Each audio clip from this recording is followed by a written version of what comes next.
Hey guys, tonight we're traveling across worlds that seem impossibly far apart, yet are all linked by the quiet rhythm of history. From the rigid order of feudal Japan, where every bow and every word could decide your fate, to the decks of Persian warships where Artemisia of Caria steered her course against kings and armies, from ancient temples and pyramids built to read the stars, to a single stroke of a pen in Paris that redrew the map of the United States forever. This is boring history for sleep, where the stories are long, slow and steady, told not to thrill you but to lull you. I'm your sleepy historian, here to guide you through hours of calm, wandering into the past. If you'd like more of these quiet journeys, you can subscribe to Historian's Sleepy 365. It helps keep these long, sleepy stories coming, the kind of history to fall asleep to whenever you need it. So let the lights dim, settle in, maybe turn on a fan for that soft background hum, and let's drift together into tonight's journey. If you were born in feudal Japan, you wouldn't need to worry about the question, what will I be when I grow up? In truth, the answer was already decided the moment you let out your first cry. Fate wasn't something you chose, it was a box handed to you, sealed shut, locked tight, and you would carry it on your back for the rest of your life. In that world, society was like a ladder standing upright, but no one climbed. You were born on a rung, and that's where you stayed. Look upward, and it feels heavy. Look downward, and it feels hollow. This system was called Shinokosho, 4 main classes: samurai, peasants, artisans, and merchants. And even beneath that ladder were those not considered fully human, those called hinin and eta, outcasts and untouchables. Imagine being born into a samurai family. Might sound glorious. A gleaming sword on the wall, a painting in the entryway commemorating your ancestors, a suit of armor passed down from the last generation. But along with that came the weight. You didn't just carry the family name. You carried its legacy, its duties, and a long list of things you could never afford to get wrong. And if you were born in a thatched hut beside parents bent over muddy fields, then the road ahead was just as clear. You would carry on planting, harvesting, hauling rice, not because you loved it, but because you had no other choice. You couldn't say, I want to study poetry, or I want to become a healer. Society's answer would be a cold shake of the head, like a winter wind. Samurai. They stood at the top of the pyramid, the sword-bearers, guardians of the Lord, the order, the realm, but the cost was constant fear of a single word: dishonor. Peasants, ranked just below the samurai because rice kept the nation alive. But the respect they received existed mostly on paper. In reality, they were drained by heavy taxes and labor, often forced to give up nearly all the grain they produced. Artisans, third in line, they crafted pottery, cloth, tools, work of value, but with only modest status. Merchants, at the bottom. Despite their wealth, they were looked down upon for making money without labor. The cloth seller, the rice shop owner, the moneylender, all seen with suspicion. And finally, beneath the bottom rung, eta, hinin. They handled death, butchering, tanning, executions. They were necessary, yet rejected. A strange contradiction. Society needed them, but pretended they didn't exist. In this society, there was no changing your life through hard work, no concept of starting a business or following your passion. If you were a samurai, you would die a samurai. If you were a peasant, your children and grandchildren would walk the same muddy fields. Any attempt to cross those lines was seen as rebellion, punishable by death. It was like living in a play stretched across generations. You inherited your role from your parents. You wore the costume, said the lines. And if you dared to improvise, the audience wouldn't laugh. They would drag you off the stage, never to return. It wasn't just society that locked you in. Your family did too. The will of your parents, your clan, your ancestors, all of it bore down on you. You didn't marry for love. You didn't choose your work based on what you liked. You didn't move to a different village. Everything was decided by your lineage and community. A woman born into a samurai household, for example, would be taught how to sit, how to bow, how to hold a fan, all before she even realized she had dreams. A peasant boy, bright-eyed and eager to learn, would be taught instead how to plant seeds, pull weeds, and calculate how much rice to give the village in taxes. Strangely, this system endured for so long precisely because of the stability it provided. People didn't have to compete chaotically. There were no impossible dreams. Everyone knew their place, their duty. And if they accepted it quietly, life would flow like a river. Not fast, not slow, just steadily. To the modern mind, it may feel suffocating, but to those in that time, it was cosmic order. To be born in a certain place meant to remain there. To be given a duty meant to carry it out completely. Everything moved like a machine, and each person was just one gear. If you try to place yourself in that world, the contrast is striking. In the morning, when your eyes opened, you wouldn't think, "What do I want to do today?" You'd think, "What do I have to do today?" The pressure didn't come from too many choices, but from having no choice at all. It felt like walking down a narrow alley, walled on both sides by bamboo and packed earth. That alley stretched endlessly without a single turn. You walked, hearing the straw sandals crunch beneath you, knowing your children, your grandchildren, would walk this same path. Of course, history always makes space for exceptions. A few merchants bought their way into higher status. A few peasants rose through military talent. But these were rare enough to be recorded as legends. Most people lived out their days without ever imagining anything different. And when we look back, there's something curious to notice. Whether in Japan, in feudal Europe, or imperial China, people were trapped in the same invisible cage, the cage of social rank. The only difference was the shape of the bars, but the essence was the same. The individual surrendered freedom in exchange for collective order. And perhaps it was that very confinement that wore people down more than tilling the fields, forging swords, or weaving cloth ever could. Because labor exhausts the body, but caste drains the soul. So if you had been born in feudal Japan, you wouldn't just have a life. You would have a sentence.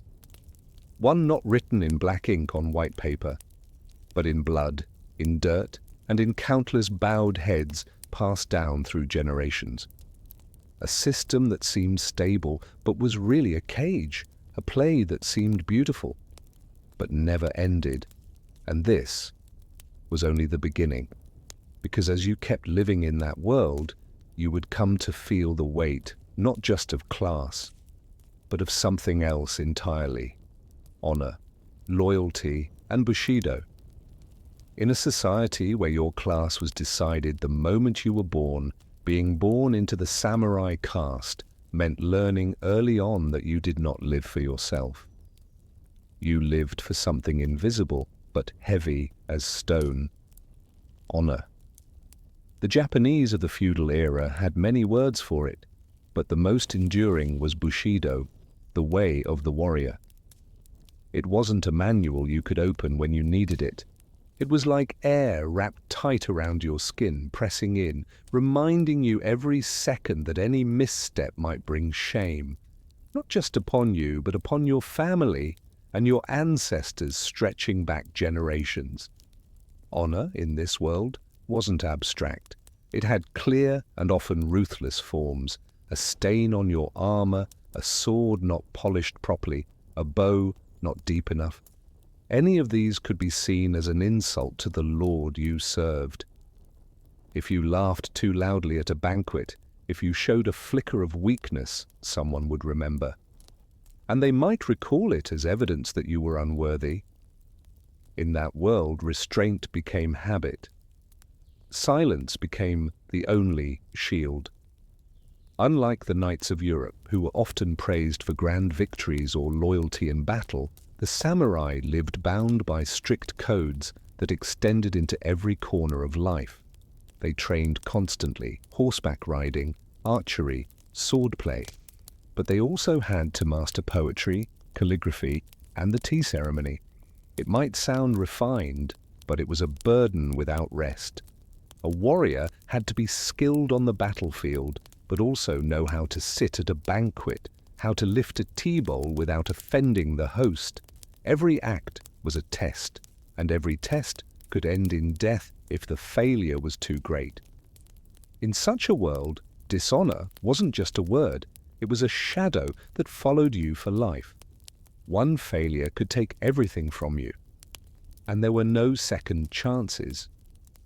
Unlike today, where mistakes can be forgiven, apologies accepted, and jobs changed, in feudal Japan, one mistake meant an ending. And that ending didn't always come from others.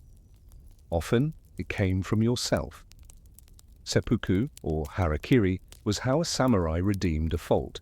Not just a ritual, but a social expectation. Self-disembowelment was seen as a way to preserve integrity, to wash away disgrace in blood and agony. Picture it. You kneel on tatami. A dim light glows across your face.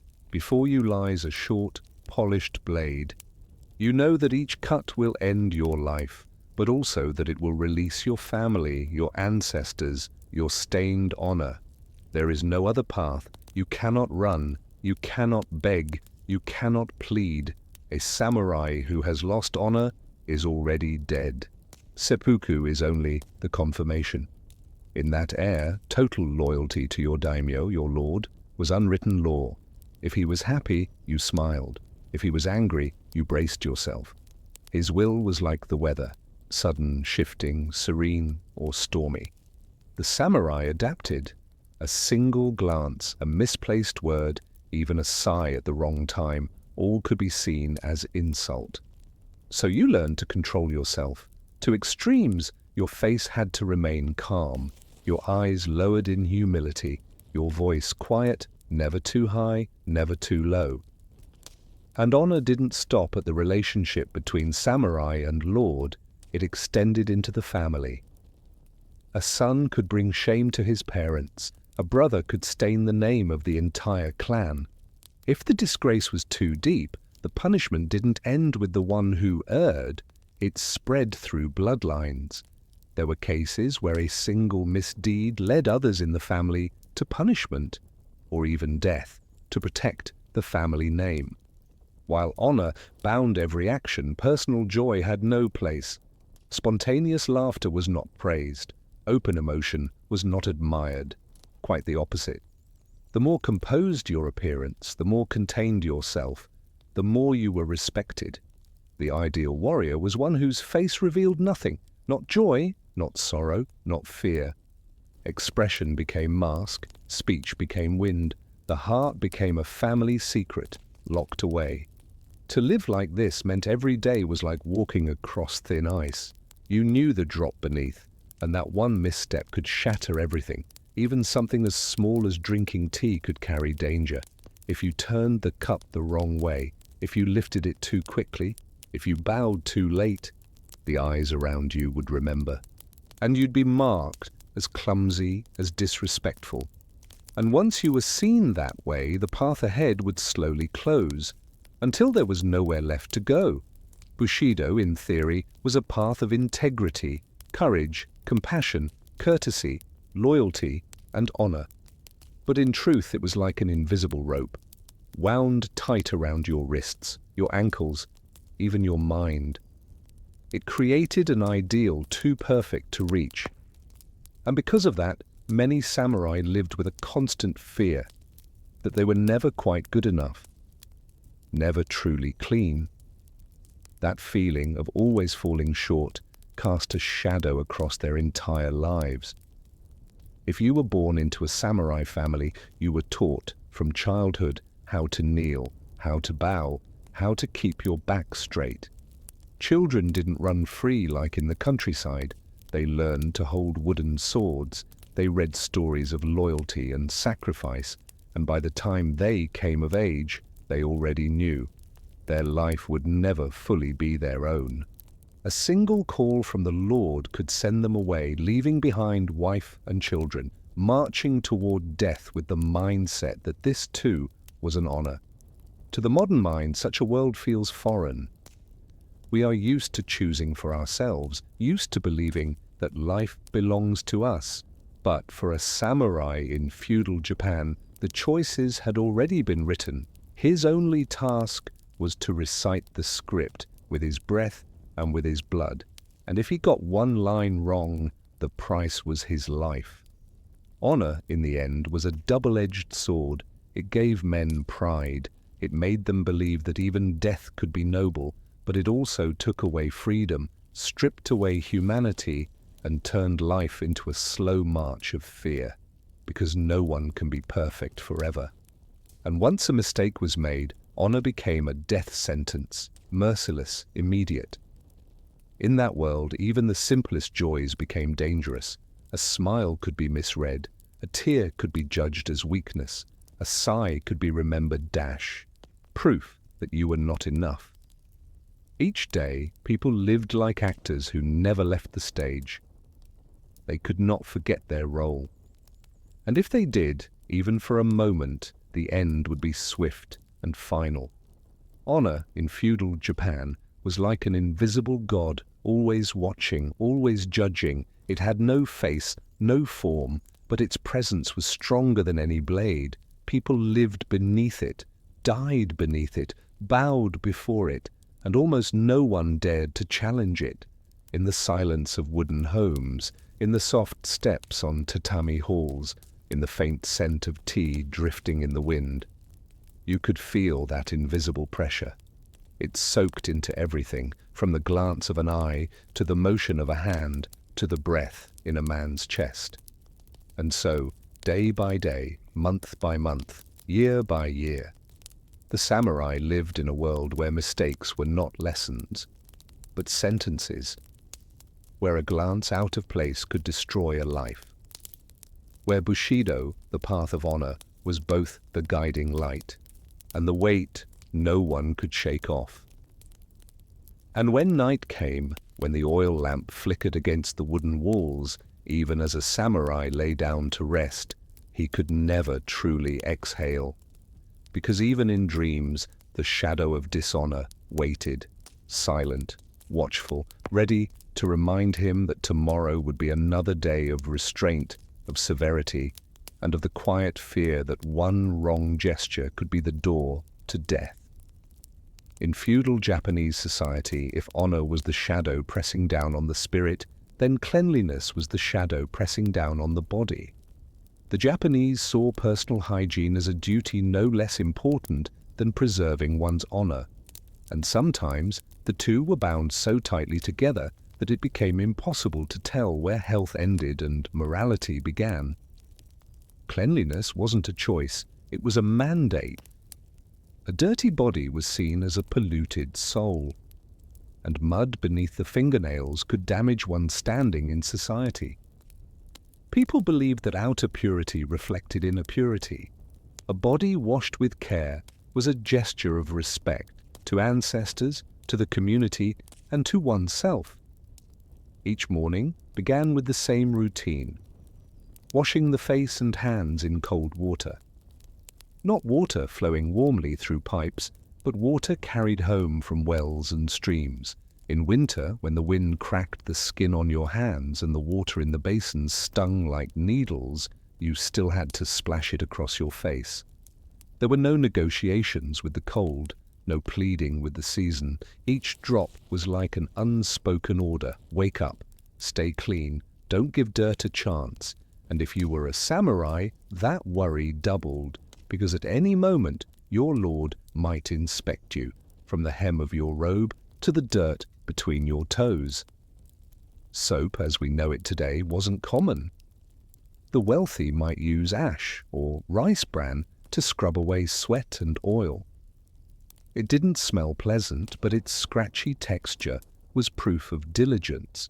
The poor managed with less, washing with water, trimming nails, beating clothes against rocks in the stream. Cleanliness didn't need to smell sweet, only to be free of grime. But the standard was stricter than it seemed. Arrive at a ceremony in a wrinkled robe or greet someone with uncombed hair, and whispers would follow. Whispers that in a society where reputation meant everything could undo a lifetime. Bathing was a communal ritual.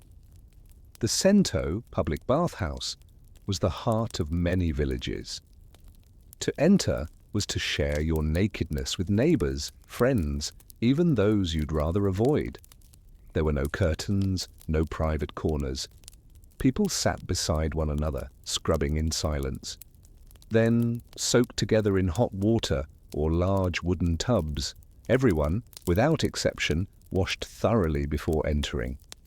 To dirty the bathwater was one of the gravest offenses. No one would shout at you, but the side glances, the quiet disdain, they would cling to you. And in a society ruled by how others saw you, those eyes could weigh heavier than any punishment. Not every place had a bathhouse. Poorer villages made do with a stream or a basin in the yard. People washed quickly, wiped away sweat, combed their hair, then changed into a kimono dried in the sun. Clothes were few. Washing and hanging them became a daily task, draped over bamboo fences, left to the wind and sun to dry and ward off mildew. Even in hardship, people tried to keep their clothes neat. Wrinkled garments were seen as signs of laziness, and laziness was a stain not easily forgiven. Cleanliness reached into every corner of life. Feudal Japanese brushed their teeth with twigs or salt, not just to clean their mouths, but to spare others from unpleasant breath. Fingernails and toenails were trimmed regularly. Hair was carefully combed and tied. For women, it could take hours to shape elaborate styles.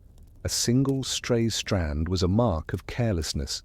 Even straw sandals had to be dried after stepping in mud. If they weren't, they'd carry a stench. And that smell wasn't just unpleasant, it was considered an insult to those around you. For the samurai, cleanliness was almost a constant exam. Historical records describe lords summoning their warriors at random, inspecting them from head to toe. A bit of dirt beneath the nail, a line of sweat on the collar, was seen as disrespect. At formal audiences, a samurai had to bow with precision, but also radiate orderliness from his scent, his posture, his hands on the sword. A gleaming blade was a sign of discipline. A dusty sheath was a sign of neglect. And neglect, in the eyes of Bushido, was almost a sin. Cleanliness wasn't just routine, it was spiritual. Many shrines required worshippers to rinse their hands and mouths before entering, not just to wash physical dirt, but to cleanse the spirit. Water, in the Shinto tradition, had the power to purify, to return people to a state where they could face the gods. To keep the body clean was to make the soul ready to receive the protection of the kami, the spirits of the land. This attention extended to care of the hair and skin.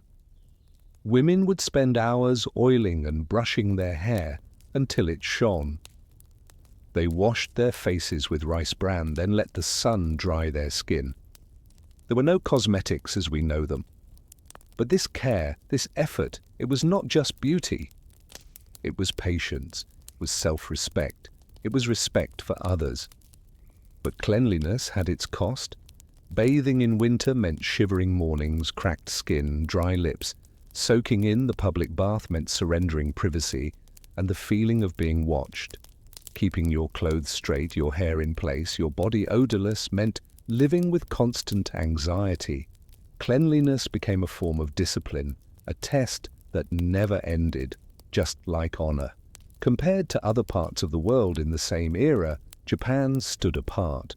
While medieval Europe was often remembered for its filthy castles, trash-filled streets and rare baths, Japan already considered bathing essential. Foreign merchants and travelers often remarked in surprise at the tidiness of the people, but that surprise didn't always come with admiration, because in Japan, cleanliness wasn't for relaxation, it was to avoid shame. In that world, cleanliness became an invisible cloak everyone had to wear. To leave it off was to invite ridicule, to wear it was to endure its weight. And yet that very demand for cleanliness became part of what shaped Japanese identity, a quiet force that set the country apart from many other feudal societies. If you, a modern soul, were to find yourself suddenly in that time, it wouldn't just be the sting of well water on your face that made you shiver each morning, it would be the feeling of the entire village watching if you stepped outside with a wrinkled sleeve or mud on your heel that you hadn't yet washed away. If personal hygiene was a daily test for the body, then sitting down to a meal in feudal Japan was another test, one for the spirit and for composure. In other societies, meals were moments of rest, of conversation, of joy. But in the world of feudal Japan, eating was not only about sustaining the body, it was a stage, one where every gaze turned toward you in quiet judgment. How you ate, how you picked up your chopsticks, how you lifted your bowl of soup.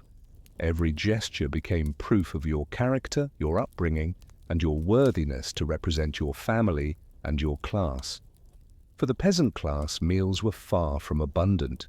Day after day, they lived mostly on rice or thin porridge, sometimes stretched with barley to make the little rice go further. Salted pickled vegetables were a familiar side, and dried fish, when available, was a rare touch of flavor.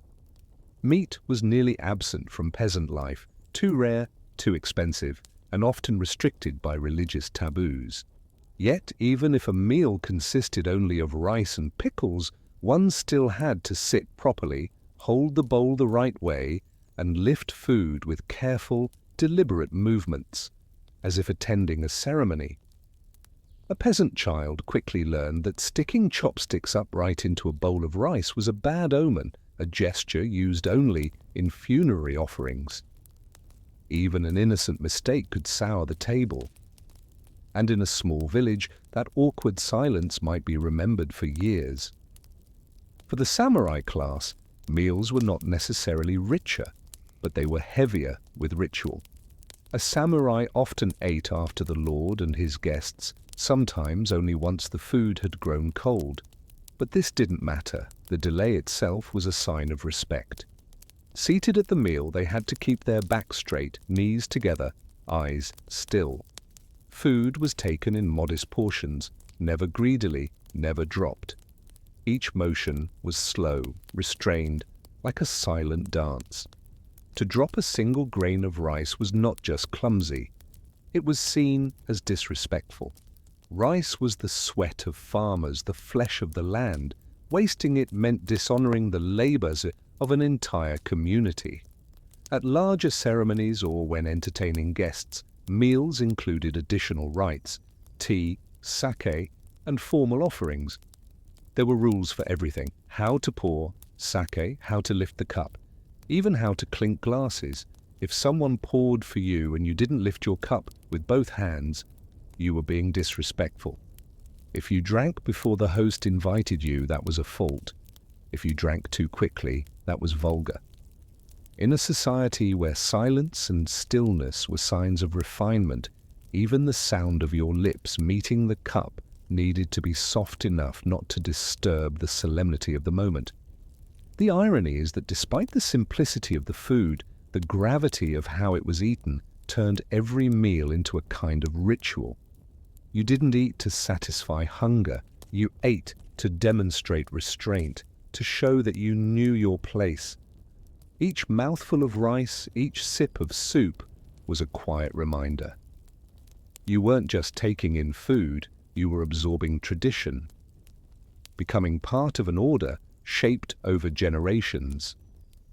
If you laughed too loudly during the meal, If you reached for a dish before your elders, if you forgot to bow before beginning, you weren't just impolite in that moment.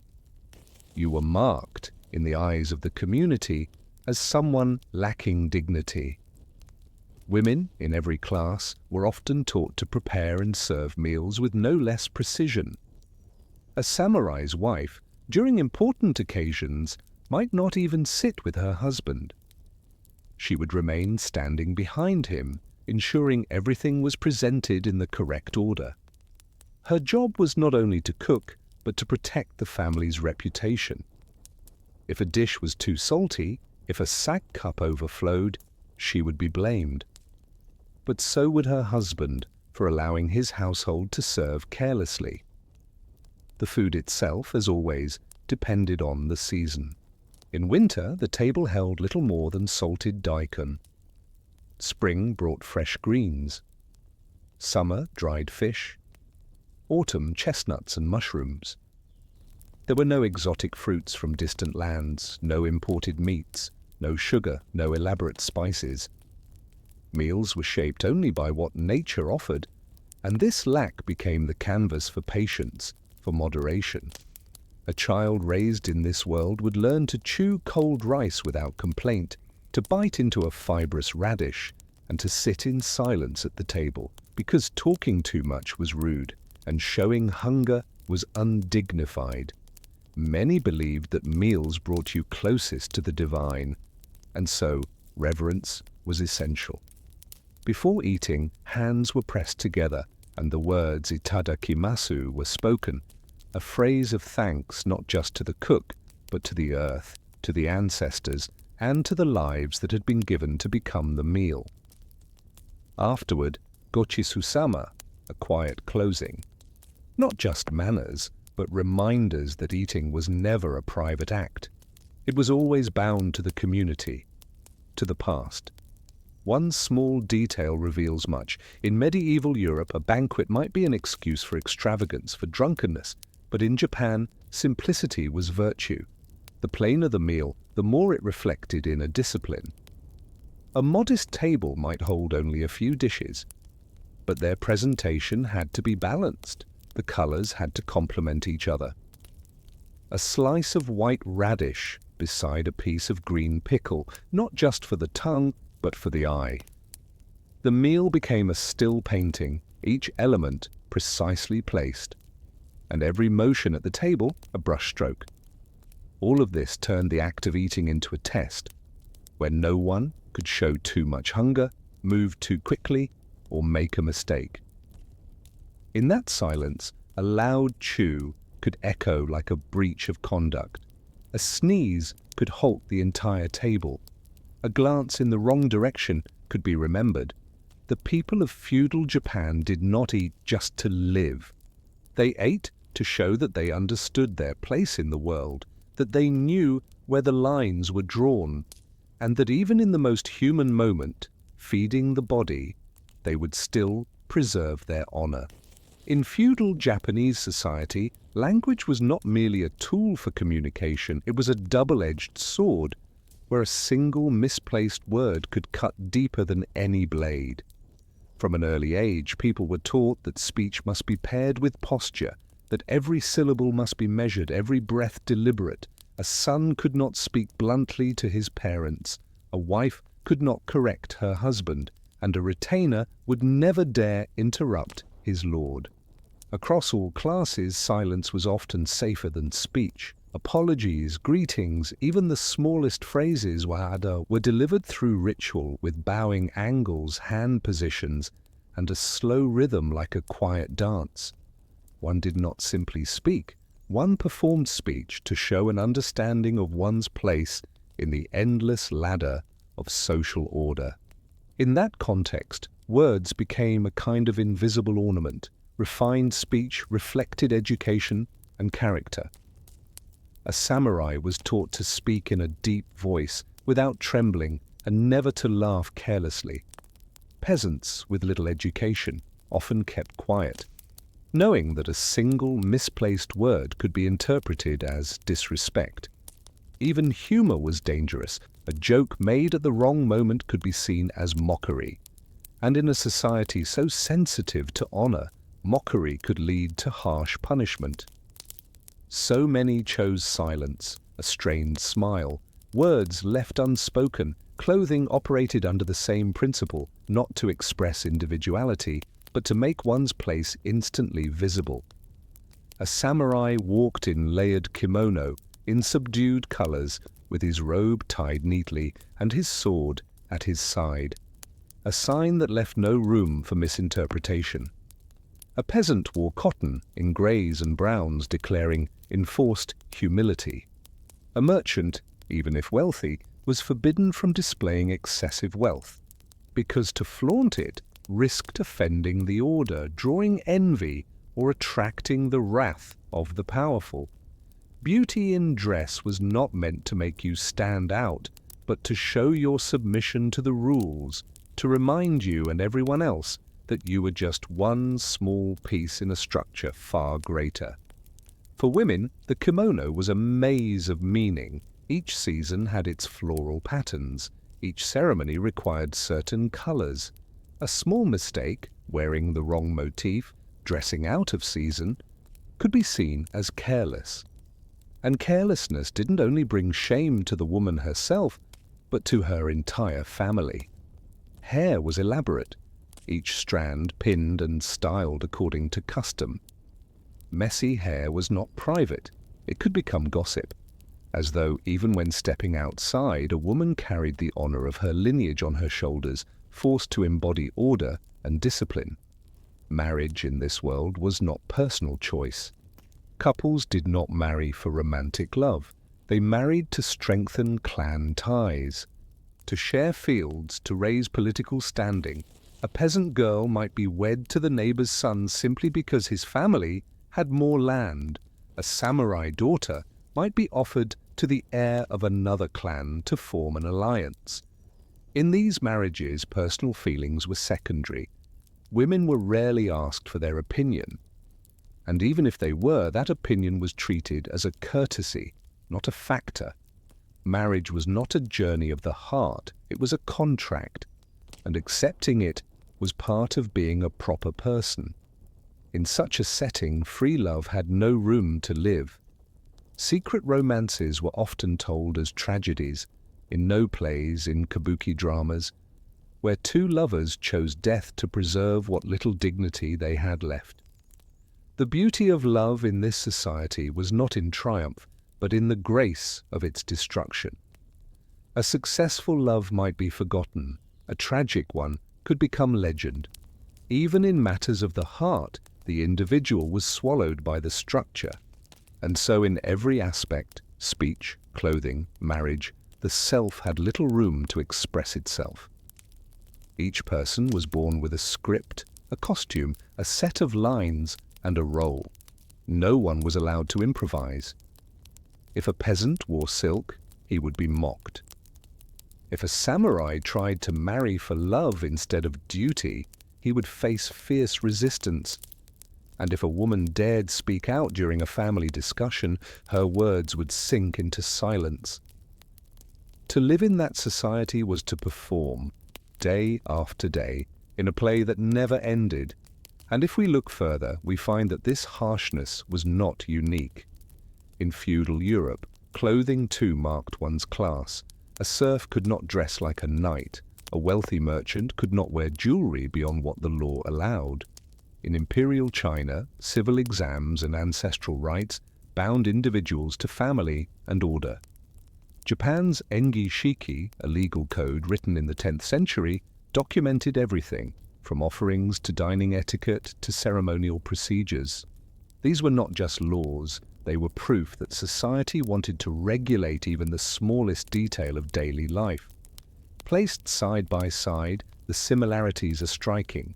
In Europe, China, and Japan alike, the individual had to bow to family, to class, to honor. But in Japan, the combination of Bushido Shinto belief and communal tradition tightened the grip even more. One might say personal freedom was not lost through suppression. It simply had no place to begin with. People were not judged by their dreams or their talents, but by how well they maintained the role they were given. And here we find something deeply human to reflect on. Wherever people live, whenever they live, they carry the desire to be themselves. In feudal Japan, that desire was hidden in silence, tucked away in poetry, buried inside tragic love stories. In Europe, it flared in peasant revolts. In China, it echoed through poems lamenting the smallness of man. That yearning never disappeared. It ran beneath everything. It searched for cracks to escape, and sometimes it became art. Stories, songs, legends we still remember. So yes, if we judge feudal Japan through modern eyes, it may seem harsh, confining, like a prison made of rules. But if we look through the lens of history, we see a structure built to keep order in a world full of upheaval. People chose discipline over chaos. They traded personal freedom for collective stability. And that choice helped Japan preserve its identity, even if the price was 1,000 silent sighs and dreams never spoken aloud.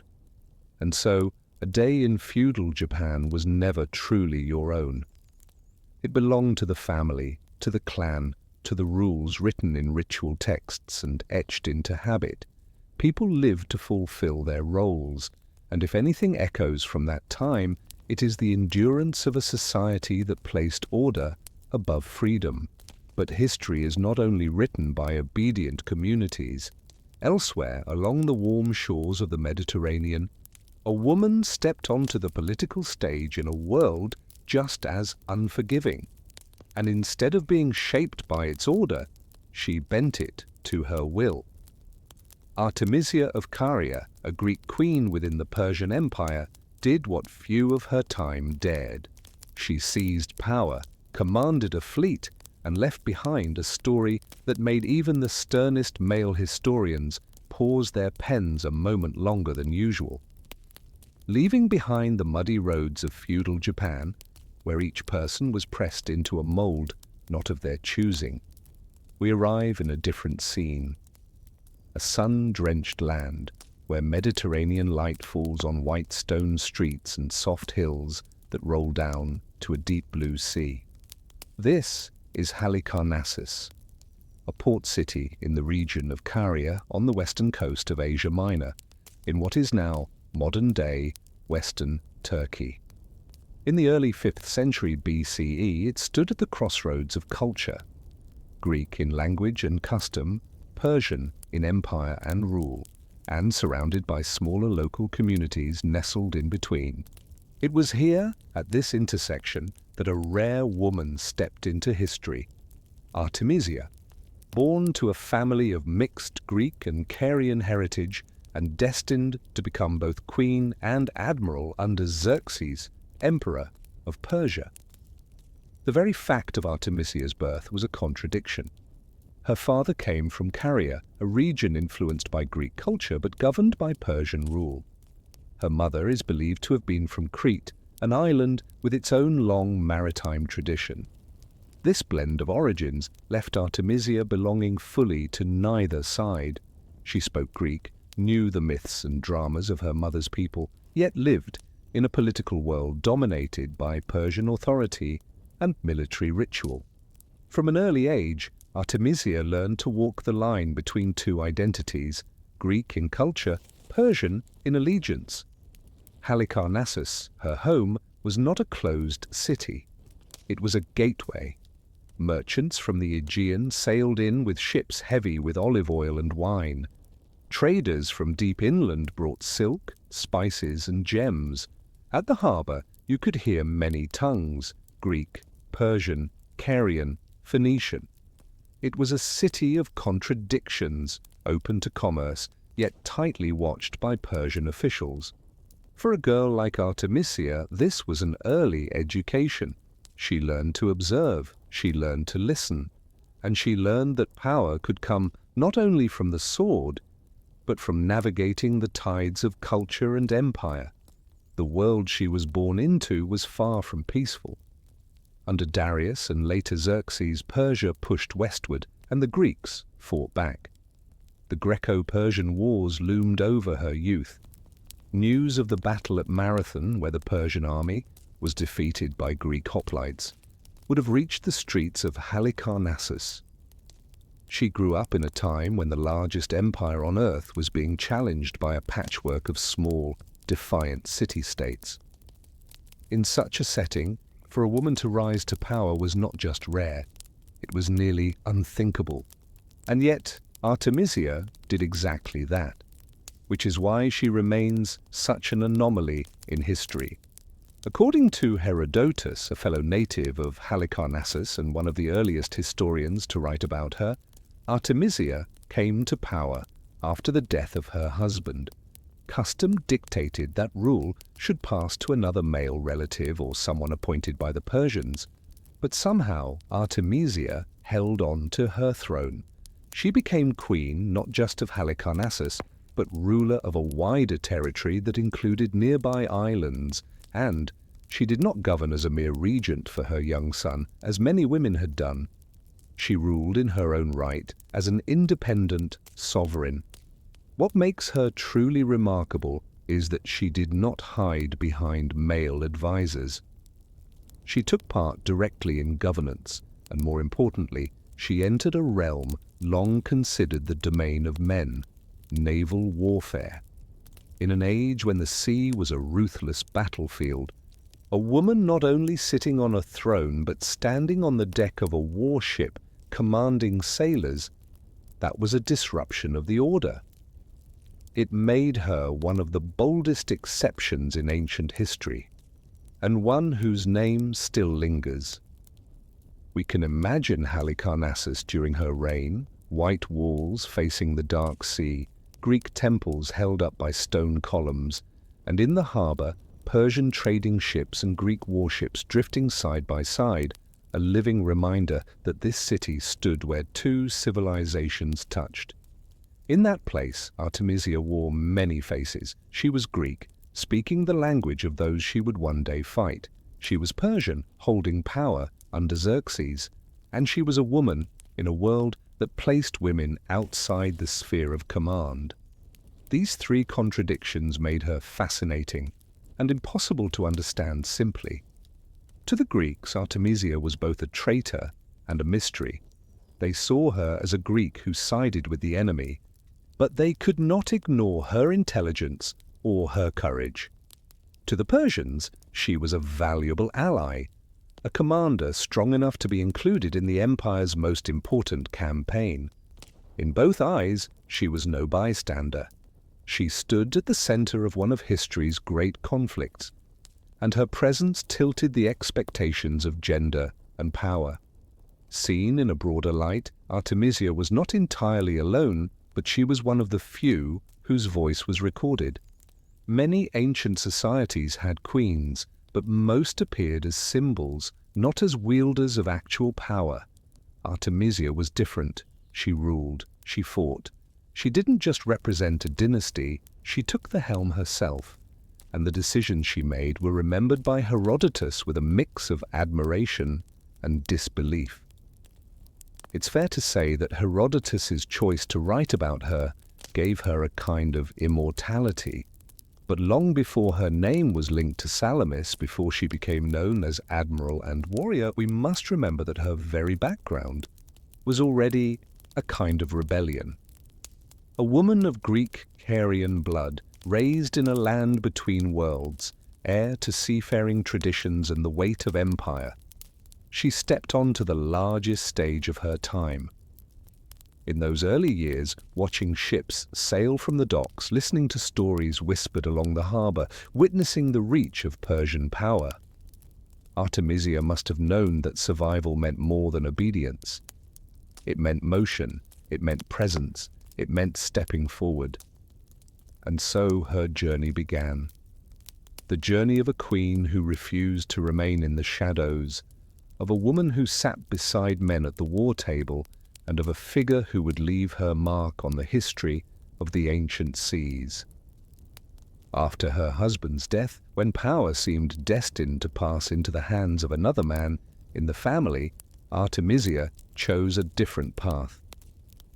She did not retreat into the shadows like many noble widows of her time, Nor did she remain a symbolic figurehead waiting for her son to come of age.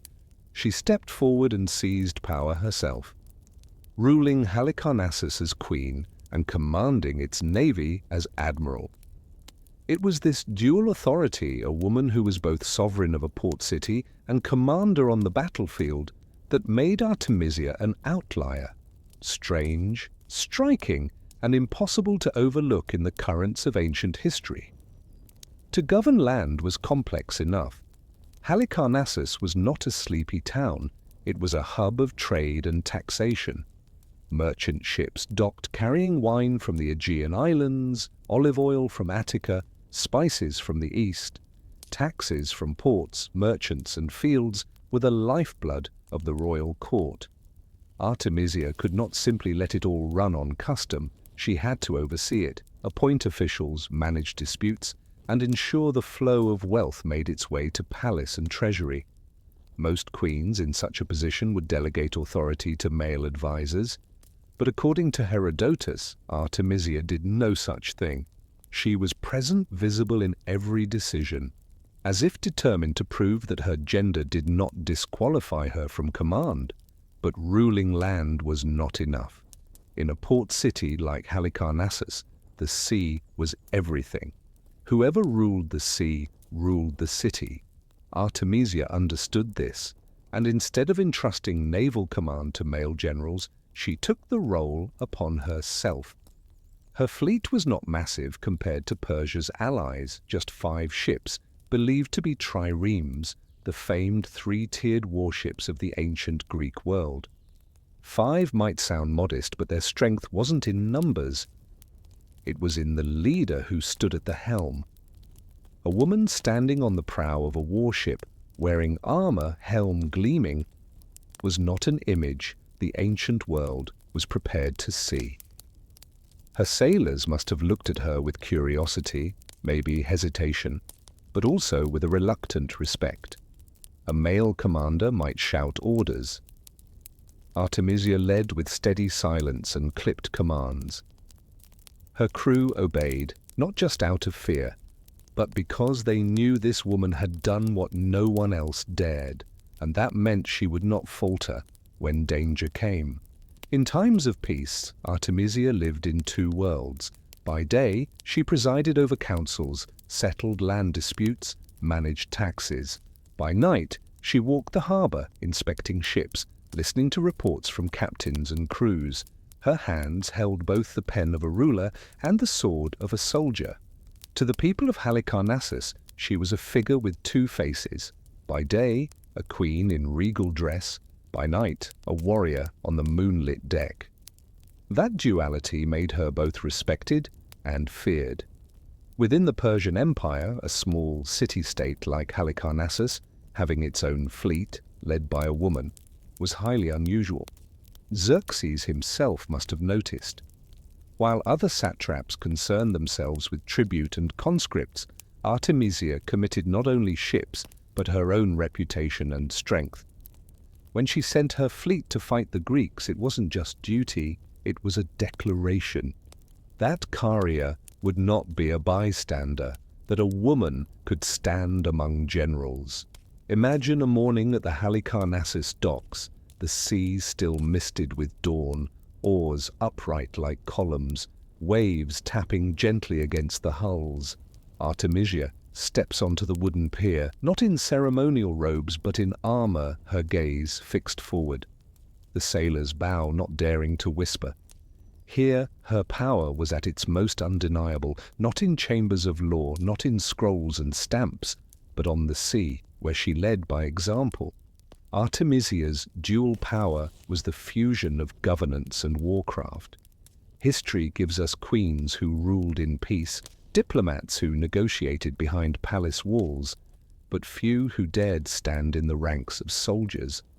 Artemisia broke that boundary. She governed with a stateswoman's poise, but she also drew swords, commanded ships, and navigated both tempest and politics.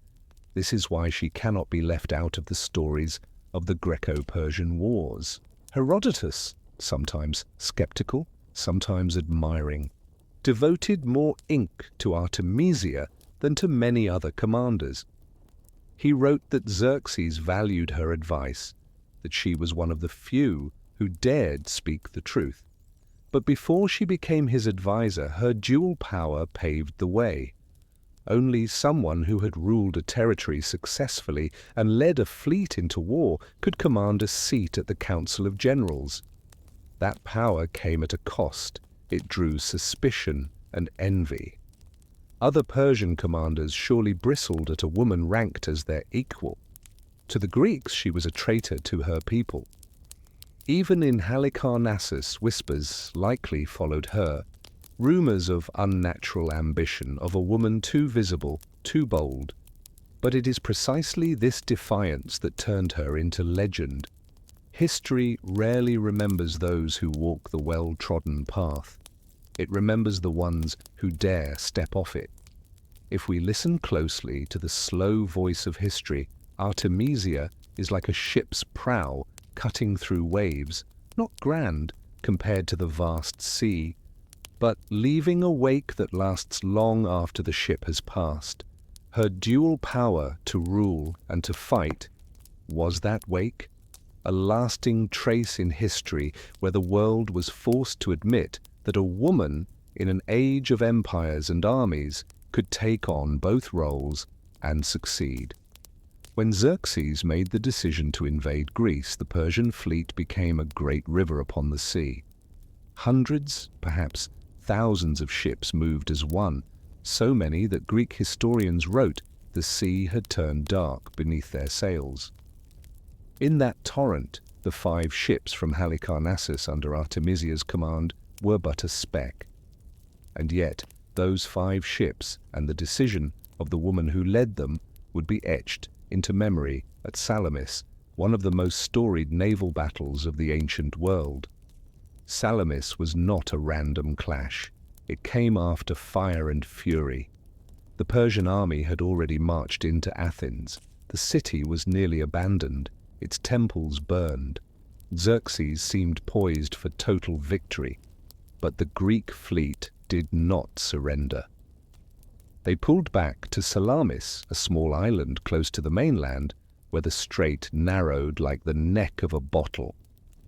That narrow passage would become a trap, and within that trap, Artemisia would make a decision no one could have predicted. That morning, mist still drifted across the water. The beat of oars echoed like a heartbeat. Greek triremes, smaller, faster, lay hidden in narrow channels. Across from them, the Persian fleet spread wide, impressive in number, but clumsy in tight space. The sailors under Persian command came from all corners: Phoenicia, Egypt, Cilicia, Caria. In the chaos of so many men shouting in so many tongues, Artemisia stood on her deck, her eyes scanning the sea's silver surface like a mirror of fate. Then came the signal, deep, echoing, the battle had begun. From his throne, built hastily on the shore, Xerxes watched like a god surveying the board. Greek ships shot forward, sharp as spear points, driving into the flanks of the Persian formation. The sounds of war filled the air. Woods splintering, voices shouting, seawater exploding in every direction. The Persian fleet, massive but unwieldy, collided with itself in panic. Ships rammed each other, formations unraveled. Amid the chaos, Artemisia's ship was spotted. A Greek vessel had marked her, and in that storm of bodies and sails, it chased her down like a wolf stalking prey. Her crew panicked. Some wanted to turn and flee, others rowed harder to escape. But Artemisia stood silent, then gave an order no one expected. She did not command a retreat. She did not turn to face the enemy. She gave the order to ram a nearby Persian ship, a fellow ally. In that moment, her oars dug deep, and the Halicarnassus ship lunged forward, straight into the friendly vessel ahead. The impact roared like thunder. Wood cracked, sails fell, screams burst across the water. The ally ship began to sink, while Artemisia's vessel, cloaked in confusion, pivoted and slipped out of sight. The Greek pursuers saw the collision and assumed she had defected. What Persian captain would strike their own? She must not be fighting for Xerxes, and so they broke off the chase, letting her vanish into the smoke. It was a ruthless decision, but a brilliant one. Artemisia had sacrificed an ally to save herself. In battle, where seconds decide life and death, she turned cruelty into escape. The cost was one Persian ship. The gain was her survival and the deception of her enemy. If it had been a man, the act might have been called betrayal. But from Artemisia, it became legend. From his vantage point on land, Xerxes saw the strike. And instead of fury, he was amazed. He is said to have declared, "My men have become women, and my women men." A mocking praise, but praise nonetheless. In a sea of failed commanders, one woman had done the unthinkable and lived. Salamis ended in disaster for Persia. The nimble Greek ships used the strait's narrowness to their advantage, splintering the vast Persian fleet. Wreckage drifted across the waves, sailors drowned in blood-streaked water, and Xerxes was forced to retreat. His dream of conquering Greece dissolved, but in that ruin Artemisia stood out, a bright figure in the smoke. While other generals lost favor, she gained his trust because she had survived, and more than that, because she had acted with a decisiveness most men lacked. Looking back, Artemisia's actions at Salamis remain one of the most debated choices of the ancient world. It was strategy, but it was also instinct for survival. She had sunk an allied ship, a deed condemned by any code. And yet it worked. She tricked the Greeks. She preserved her force. In a world where honor and loyalty were held above all else, Artemisia chose pragmatism. And that is what set her apart. She did not fight to be a hero. She fought to endure, to hold on to power, to remain queen. Salamis was not just a turning point in the Greco-Persian War. It was the moment Artemisia revealed her full character. A woman in a man's war, standing on a ship's deck, facing an impossible decision. And in that moment, cold but effective, her legacy was sealed. When the sea fell silent again, when shattered wood washed ashore, when survivors crawled onto sand, the story of Artemisia began to spread. The Greeks told it, with bitterness, with awe, unable not to repeat it. The Persians whispered it, with suspicion, with respect. And Herodotus, many years later, wrote it down in slow, deliberate words, ensuring that Artemisia's name would forever sail alongside the memory of a battle at sea. After the Battle of Salamis, while the sea had yet to return to calm and shattered planks still washed ashore, the Persian Empire trembled. A massive fleet, a symbol of unmatched power, had been defeated by a Greek alliance that was smaller by many measures. Xerxes, the young emperor, seated atop the highest throne in the known world, could not hide his dismay. He had arrived with the certainty of victory, even ordering a temporary throne erected on the hill to watch what he believed would be a grand display of dominance. But instead of triumph, he witnessed a tragedy. And in that moment, among hundreds of generals and courtiers, a single woman stepped forward, Artemisia. She was not one of the empire's great generals. She did not command tens of thousands of men, nor carry the burden of a vast province. She was the queen of a coastal city-state, the commander of a modest fleet. But precisely because of that, she was not blinded by grand ambition or the fog of pride. Artemisia saw with clear eyes, and more than that, she had the courage to speak from that clarity. While others whispered, searched for someone to blame, or proposed reckless plans for revenge, Artemisia chose to speak plainly. She advised Xerxes against pressing his remaining fleet into another battle. She reminded him that the defeat at Salamis was not simply a matter of numbers or strength, but of geography and overconfidence. To continue gambling with lives in Greek waters, she warned, would mean more ships lost, more soldiers dead, and perhaps even the dignity of the throne itself swept away by the tide. It was advice that was difficult to swallow for a king used to honeyed words. In the Persian court, where flattery was currency and every sentence could be a trap, Artemisia's honesty was a danger unto itself. A single wrong word, a suggestion that displeased the king, could lead to disgrace or death. But Artemisia spoke with calm, not to challenge, but to reflect, as if offering him a mirror. And that, perhaps, is why Xerxes listened. It is said he often summoned her for private counsel, knowing she sought no favor, but spoke from a rare clarity of mind. In one crucial moment after Salamis, as Xerxes wavered between staying to lead the war or returning to Persia, it was Artemisia who urged him to go. She emphasized that the campaign could be handed over to generals like Mardonius, who still had forces on land, but the king's presence, so far from the capital, only increased the danger of losing control. If he stayed and suffered another defeat, the empire itself might begin to crack. If he returned, the throne would remain secure and the war could continue without further risk to its center.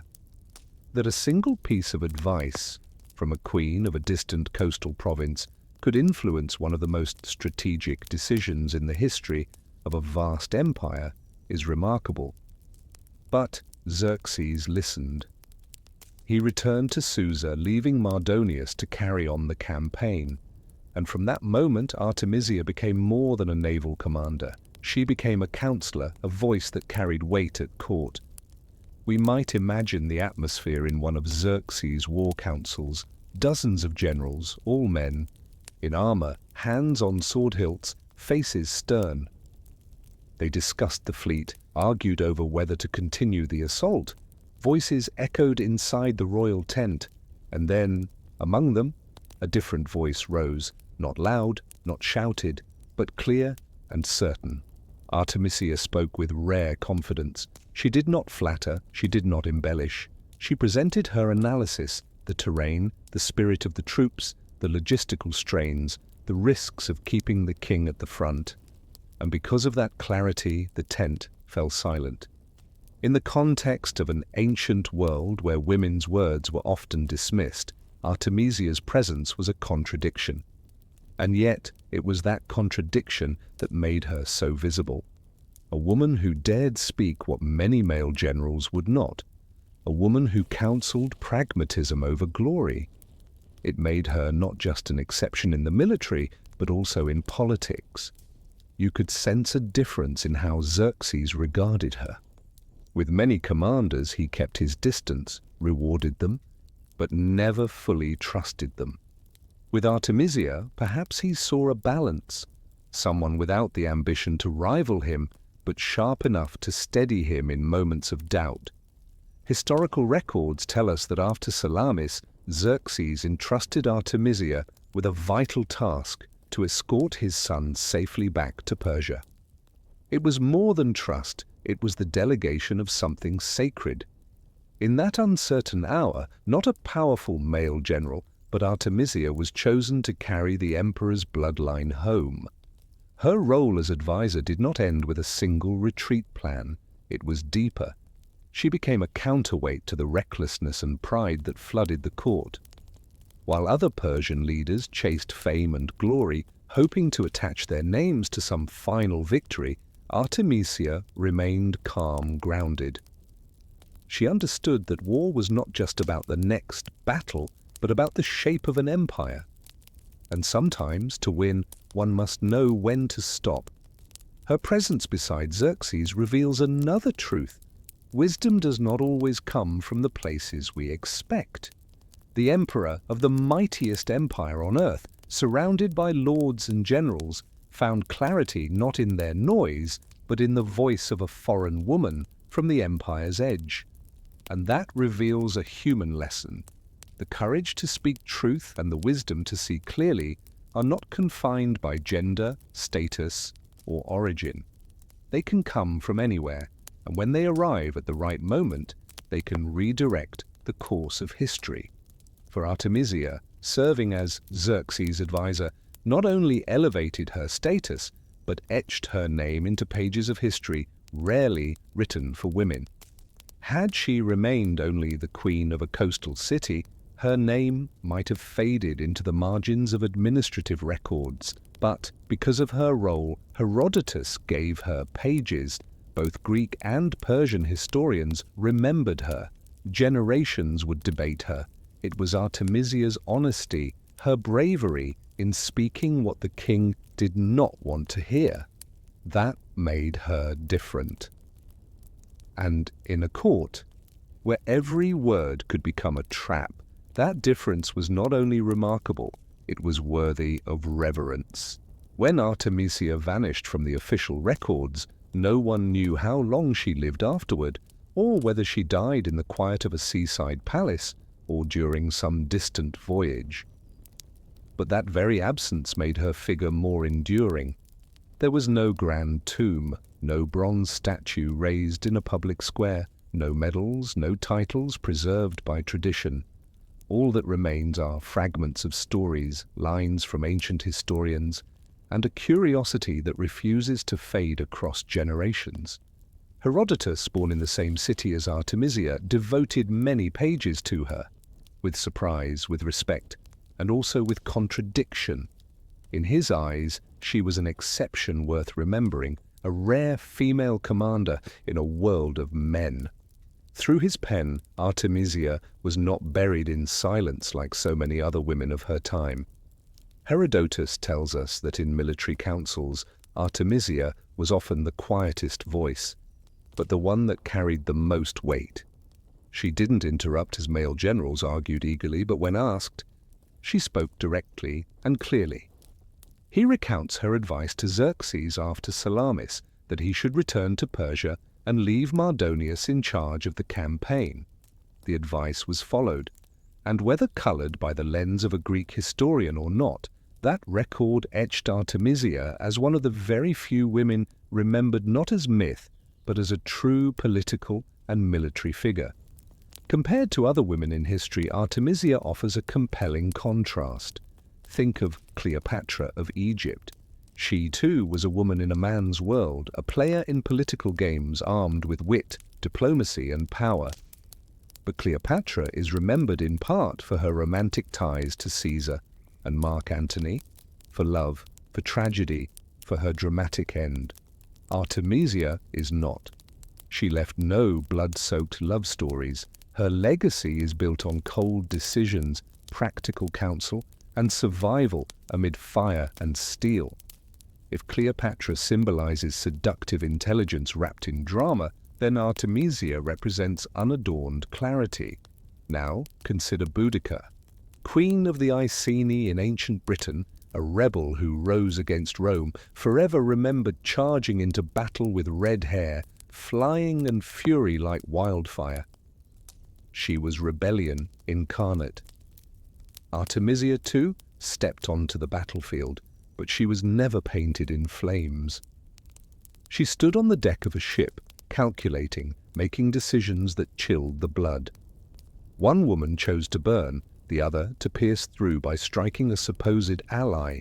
Both were different, and yet both reflect the limited paths available to women in a world ruled by men, to burn until extinguished, or to survive by bending the rules with cold resolve. Even Jeanne d'Arc, from a later age, is often placed beside Artemisia when discussing women in war. Joan heard God's call, led the French in vital battles, and became a religious symbol, burned alive, then canonized.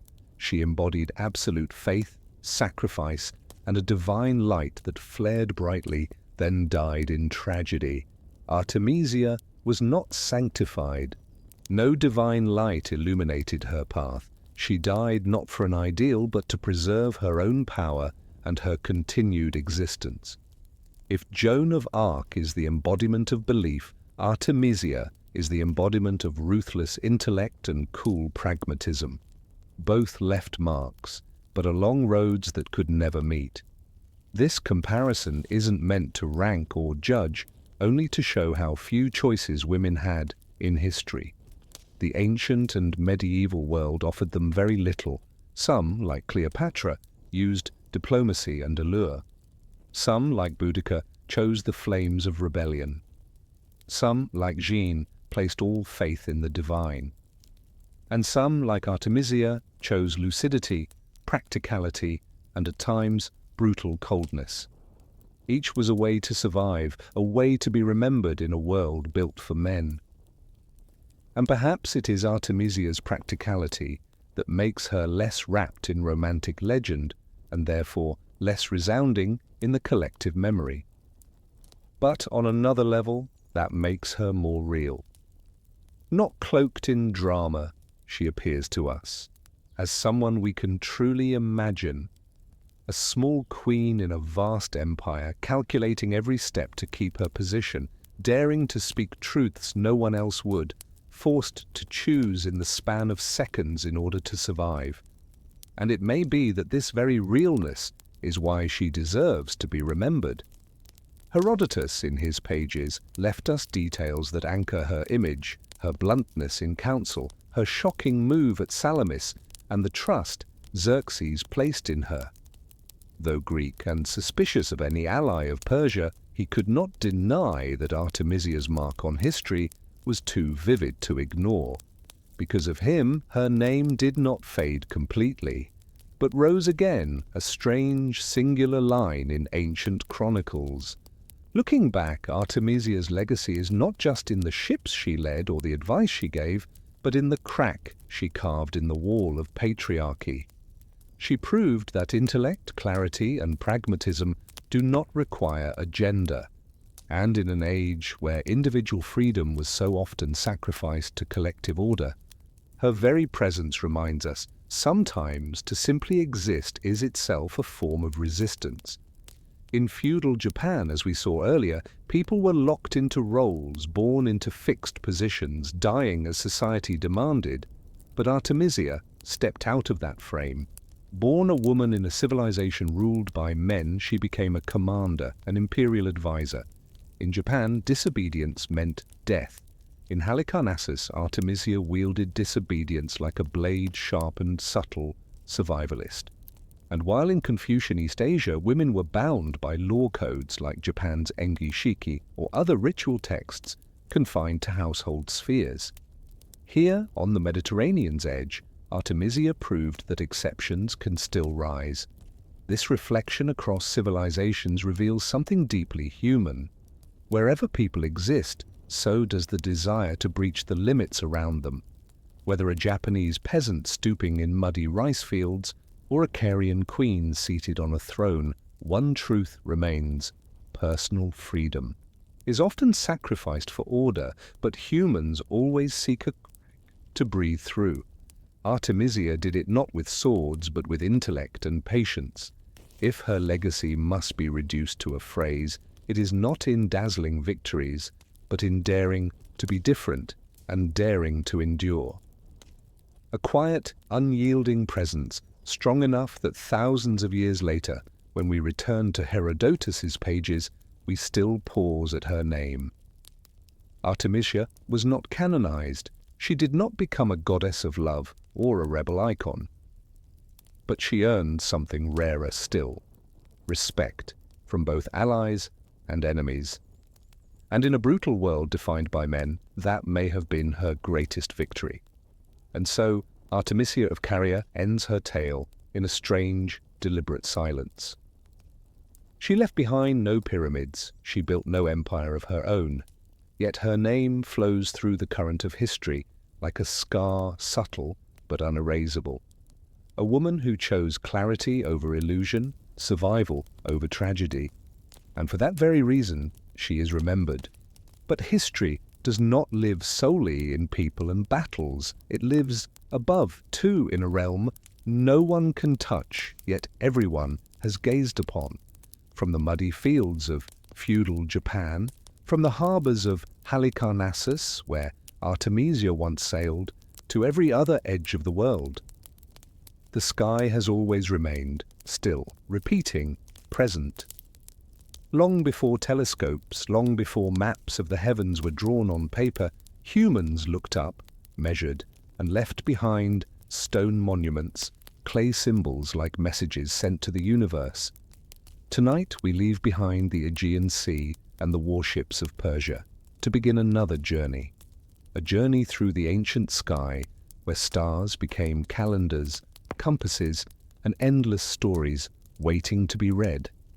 When you look up at the night sky, the constellations may seem like nothing more than a beautiful tapestry, a backdrop for sleep. But to ancient people, they were never just decoration.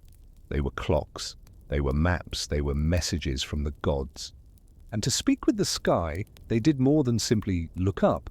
They built with stone, with wood, with collective memory, monuments so vast, so precise, that even now they stand like giant astronomical instruments that never fall silent.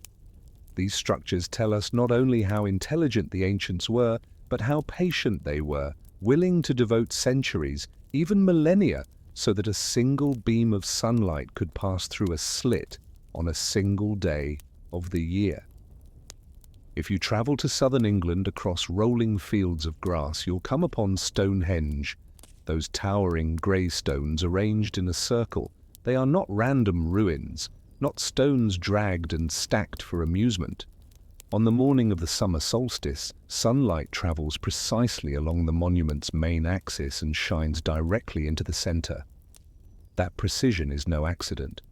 Stonehenge is a calendar made of stone, a place where the community once gathered to know when crops should be sown, when rituals should begin. The stones, each weighing many tons, were transported from afar and set in perfect position, all to mark the moment the sun crossed a threshold. To stand there on a summer morning is to imagine those who once stood in that same spot, waiting for that ray of light, and knowing another year has passed.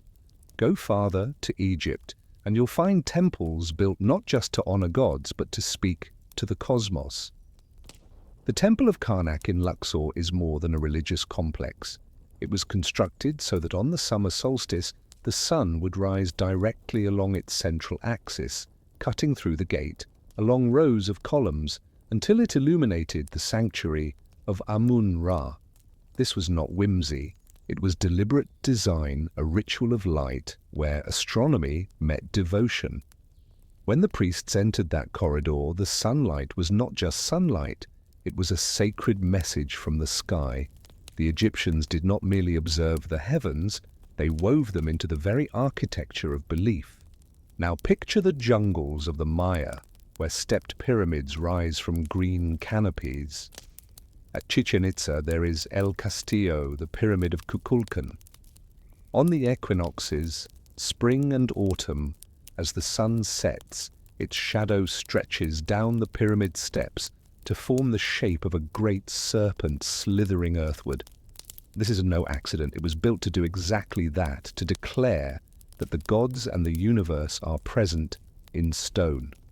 Every block, every angle was placed to create that moment. The Maya used light and shadow as brushstrokes, carving cosmic patterns into art. And for them, this wasn't spectacle. It was ceremony, a signal that the heavens and humans were again in step. In the East, in India, people did not build stone rings or towering pyramids. They constructed massive stone observatories with astonishing precision. Jantar Mantar, found in Jaipur and Delhi, is a collection of huge walls and curves that resemble abstract sculptures, but these are astronomical tools, enormous sundials, arcs for measuring planetary angles, everything carved in stone, aligned with the sky. One could stand within the structure, watch shadows fall, and calculate the positions of the sun, the moon, the stars. No telescopes, no machinery, only geometry, stone, and time. All of these sites, whether in England, Egypt, Central America, or India, share something essential. They are bridges between humans and the sky. The ancients did not see the sky as distant. They saw it as part of daily life. They planted with the seasons, and the seasons followed the sun. They held ceremonies by the moon, and the moon cycled with the stars. They watched for floods, for rains, and the answers were always above.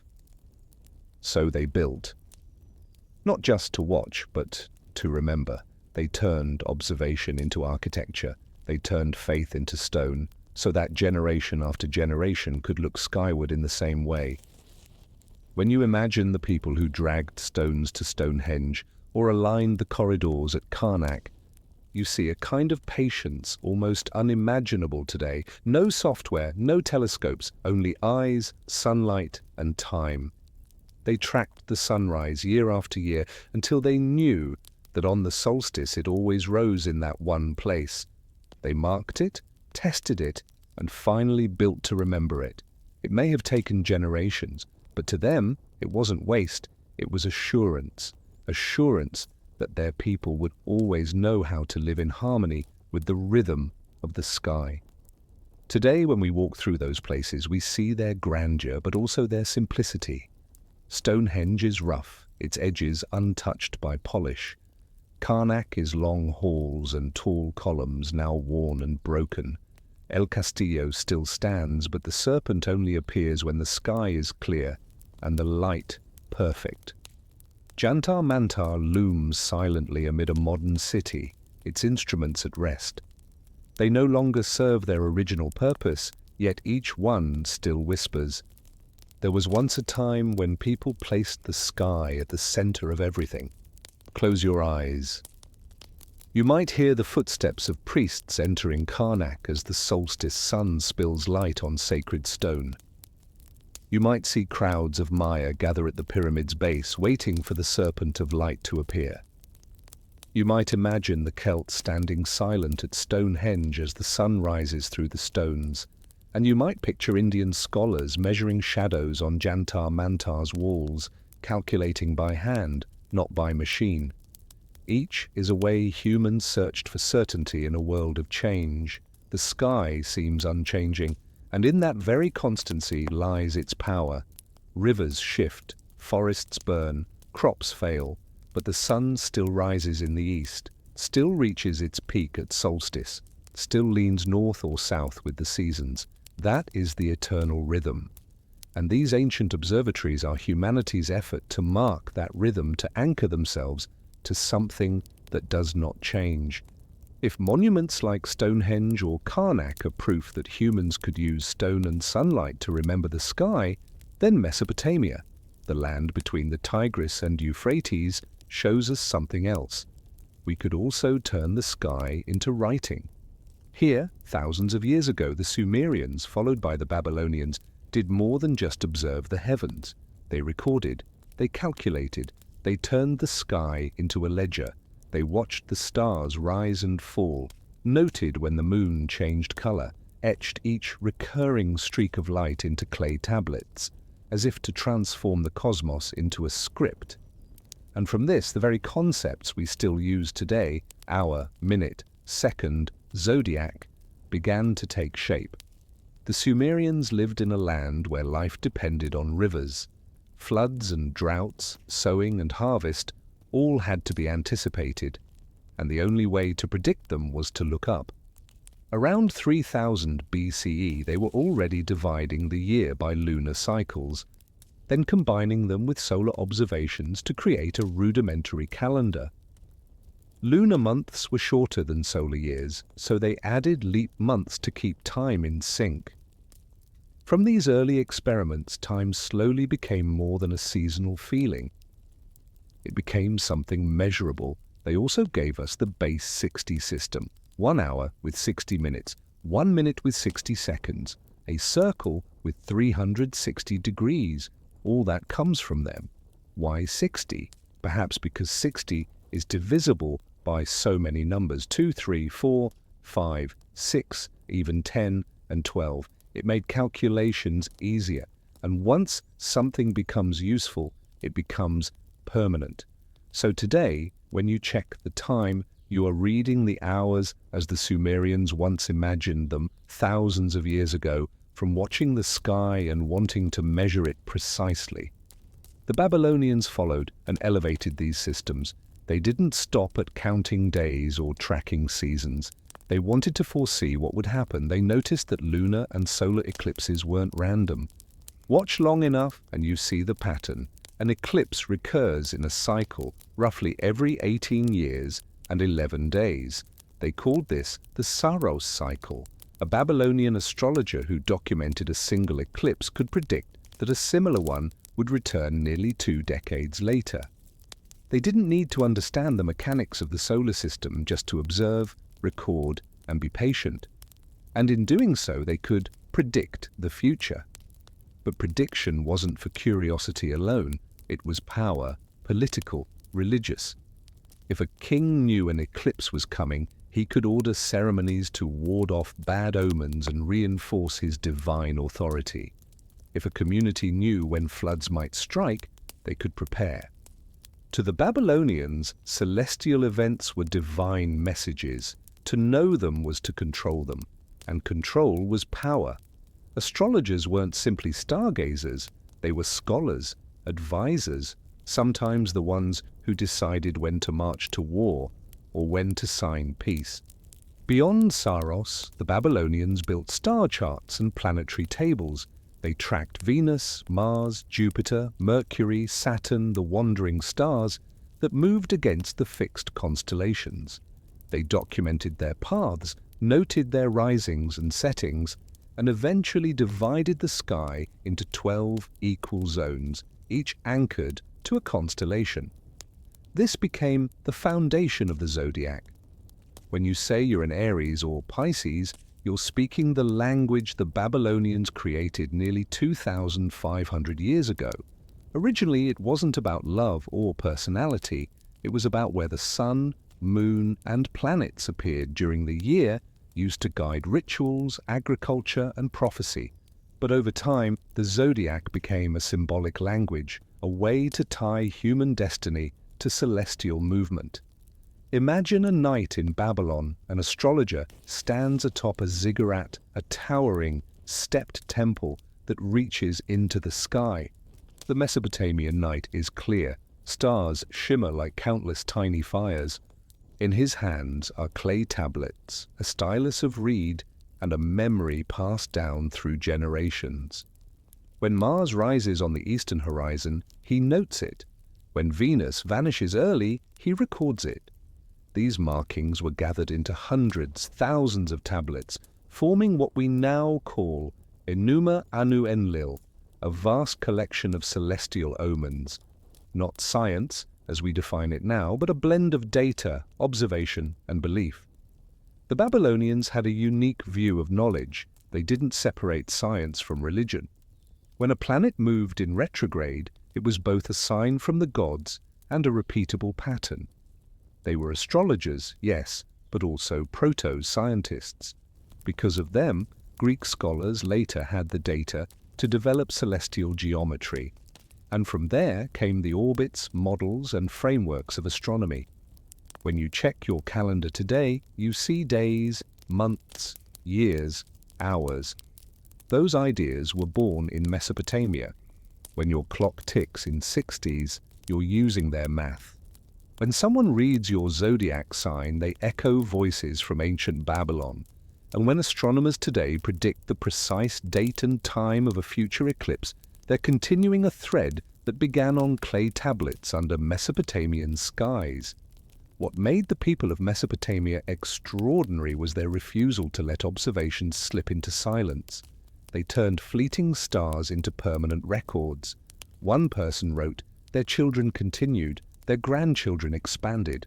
Over centuries, a complete system emerged. No one individual could have discovered the Saros cycle, but an entire community, generation after generation, could.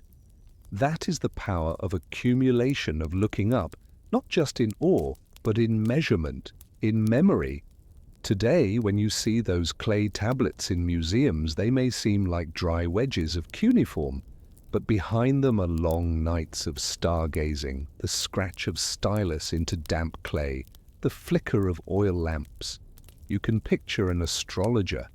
watching a blood-red moon in eclipse, carefully noting its color, its rise, its disappearance, believing that he was hearing the voice of the gods.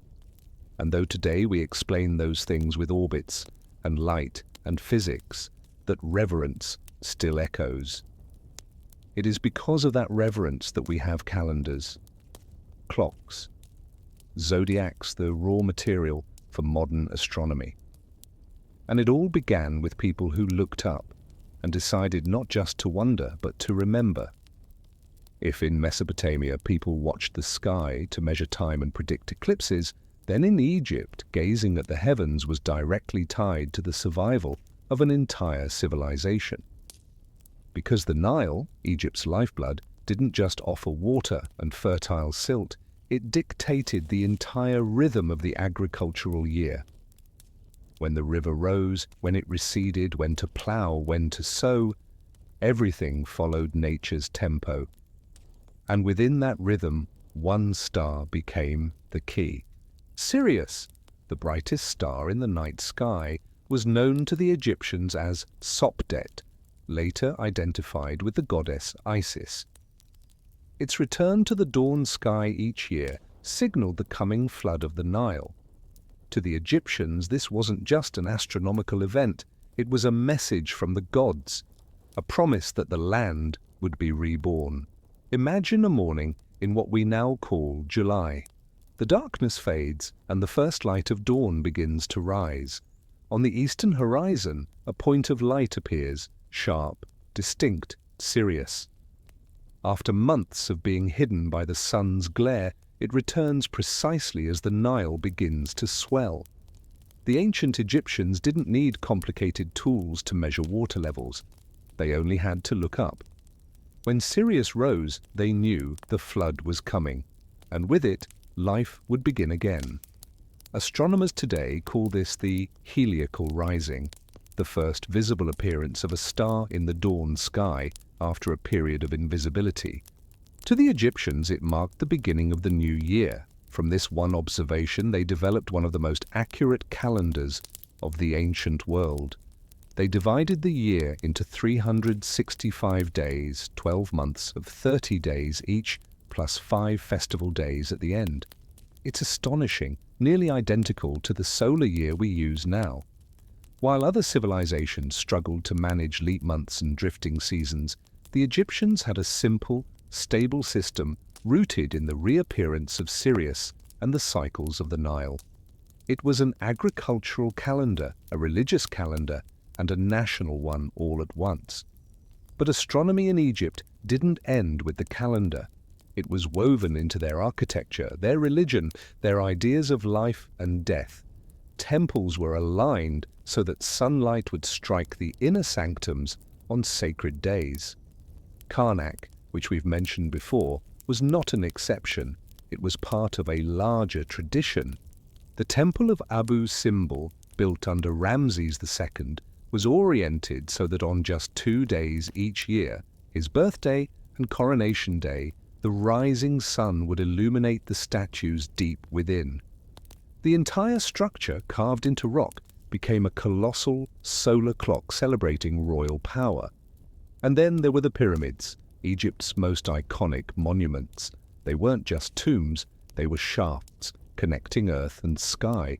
The Great Pyramid of Giza, for instance, is aligned with astonishing precision to the 4 cardinal directions. Its margin of error is just a few arc minutes, an achievement almost unimaginable with ancient tools. Narrow shafts inside the pyramid, long, angled corridors, may have been designed to point towards specific stars, such as Orion, associated with Osiris, god of the afterlife. When the king died, his soul was believed to rise to the heavens, joining the stars, passing through these stellar corridors as if they were doors to the cosmos. To the Egyptians, the sky was not only a map of time, it was a map of the soul. The Milky Way arching across the heavens was imagined as a sacred mirror of the Nile. The stars were not just lights, they were the dwellings of gods and ancestors. When the king died, he did not disappear. He continued his journey in the sky, following Sirius, following Orion, merging with Isis and Osiris. Funerary texts carved into tomb walls were filled with celestial directions.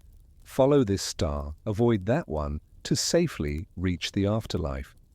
This interweaving of astronomy and religion makes it difficult to say where science ends and belief begins, but it's precisely this fusion that gave their worldview such enduring power. When we look at the Egyptian calendar, we see a practical scientific tool. When we look at their temples, we see astronomy as ritual. When we look at the pyramids, we see astronomy as philosophy, a meditation on life and death. Every layer of society, from farmers to priests, from pharaohs to stonemasons, lived in a cosmos where the sky was the center. Picture the day of an Egyptian farmer. He wakes at dawn and looks east. If Sirius has just flickered into view, he knows the flood is near, the fields will drink. He remembers this not from books but from stories passed down by voice and memory.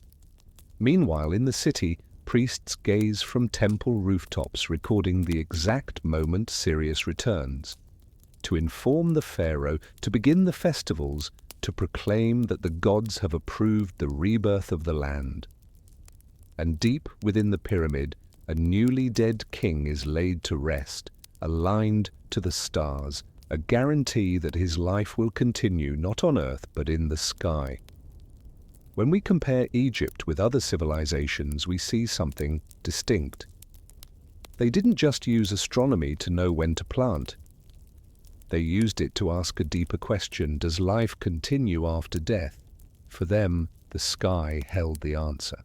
Sirius rose again each year, a promise that death too is only temporary, that life will return. This is why funerary rites, celestial symbols, and star-aligned corridors all emphasize cycles and repetition, and why today, when we stand before the pyramids of Giza or walk into Abu Simbel, we see greatness, scale, power. But if we listen closely, we also sense the patience of those who once watched the night sky, counting the days that Sirius disappeared and reappeared, remembering so they could build a civilization around that moment. It was a meeting point between astronomy and daily life, between science and faith, that few civilizations have ever matched with such grace. If in Egypt, Sirius guided both farmer and pharaoh, then across the ocean, deep in the dense forests of Central America, the Maya placed their attention not on a star, but on a planet. Venus, the second brightest object in the sky after the moon. To the naked eye, Venus gleamed so brilliantly it seemed to possess a soul. At times, rising before dawn, at times, setting with the sun. The Maya tracked its disappearances and reappearances with astonishing patience, turning its orbit into one of the pillars of their calendar and religion.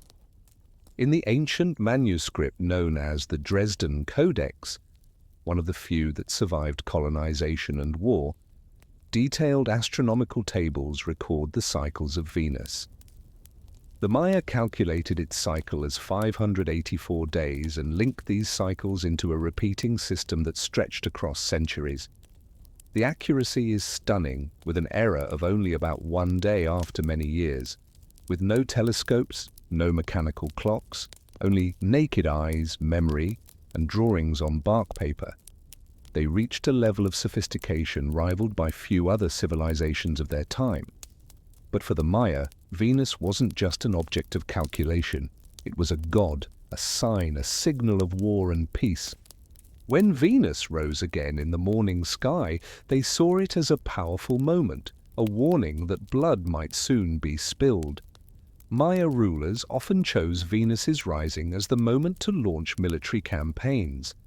In their rituals, prisoners were sacrificed in tandem with the event, as if to declare that human power must move in harmony with the rhythm of the cosmos.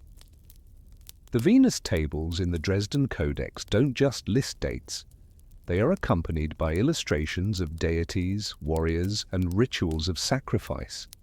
This shows that Maya astronomy was science, religion, and politics intertwined. A king could reinforce his authority by proving he understood and commanded the motion of Venus. When he chose the right date, when the sacrifice aligned with the planet's emergence, he sent a message. He ruled not just with weapons, but with cosmic synchronization. Beyond Venus, the Maya created one of the most intricate calendrical systems in history. They didn't have just one calendar, but several, running in parallel. There was the 260-day ritual calendar, Tzolk'in, believed to align with the human gestation cycle. There was the 365-day solar calendar, Harb, tied to the agricultural year. And there was the long count, a system that could record events not just across lifetimes but over vast cosmic cycles. These calendars could interlock like gears, forming a system so complex that modern scholars have spent generations decoding it. And within all this, Venus still held a special place, like a separate rhythm folded into the grand cycles of sun and moon. If the Egyptians built pyramids aligned with Orion and Sirius, the Maya also shaped temples that turned the sky into architecture. The Temple of El Castillo at Chichen Itza, also known as the Pyramid of Kukulkan, is the clearest example. On the spring and autumn equinoxes, as the sun sets, light and shadow create the illusion of a massive serpent slithering down the northern staircase.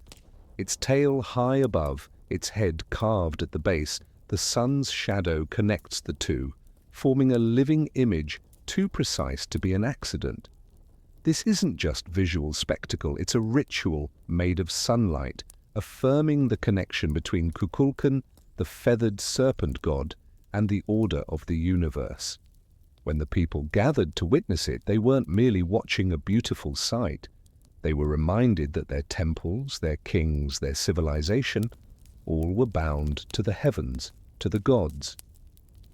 These moments often coincided with festivals and ceremonies, collective affirmations of belief. The Maya didn't observe only the sun and Venus. They followed the moon, Mars, Mercury, Saturn, and constellations too. They built observatories like El Caracol, a round structure with carefully placed windows aligned to the movement of celestial bodies. From those openings, they could track Venus rising or setting at key points on the horizon.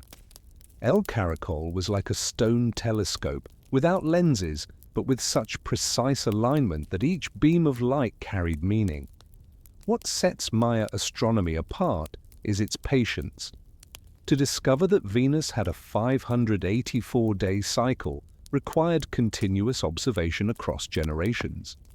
To build El Castillo or El Caracol, they had to measure solar angles, planetary positions, and match them to calendar dates.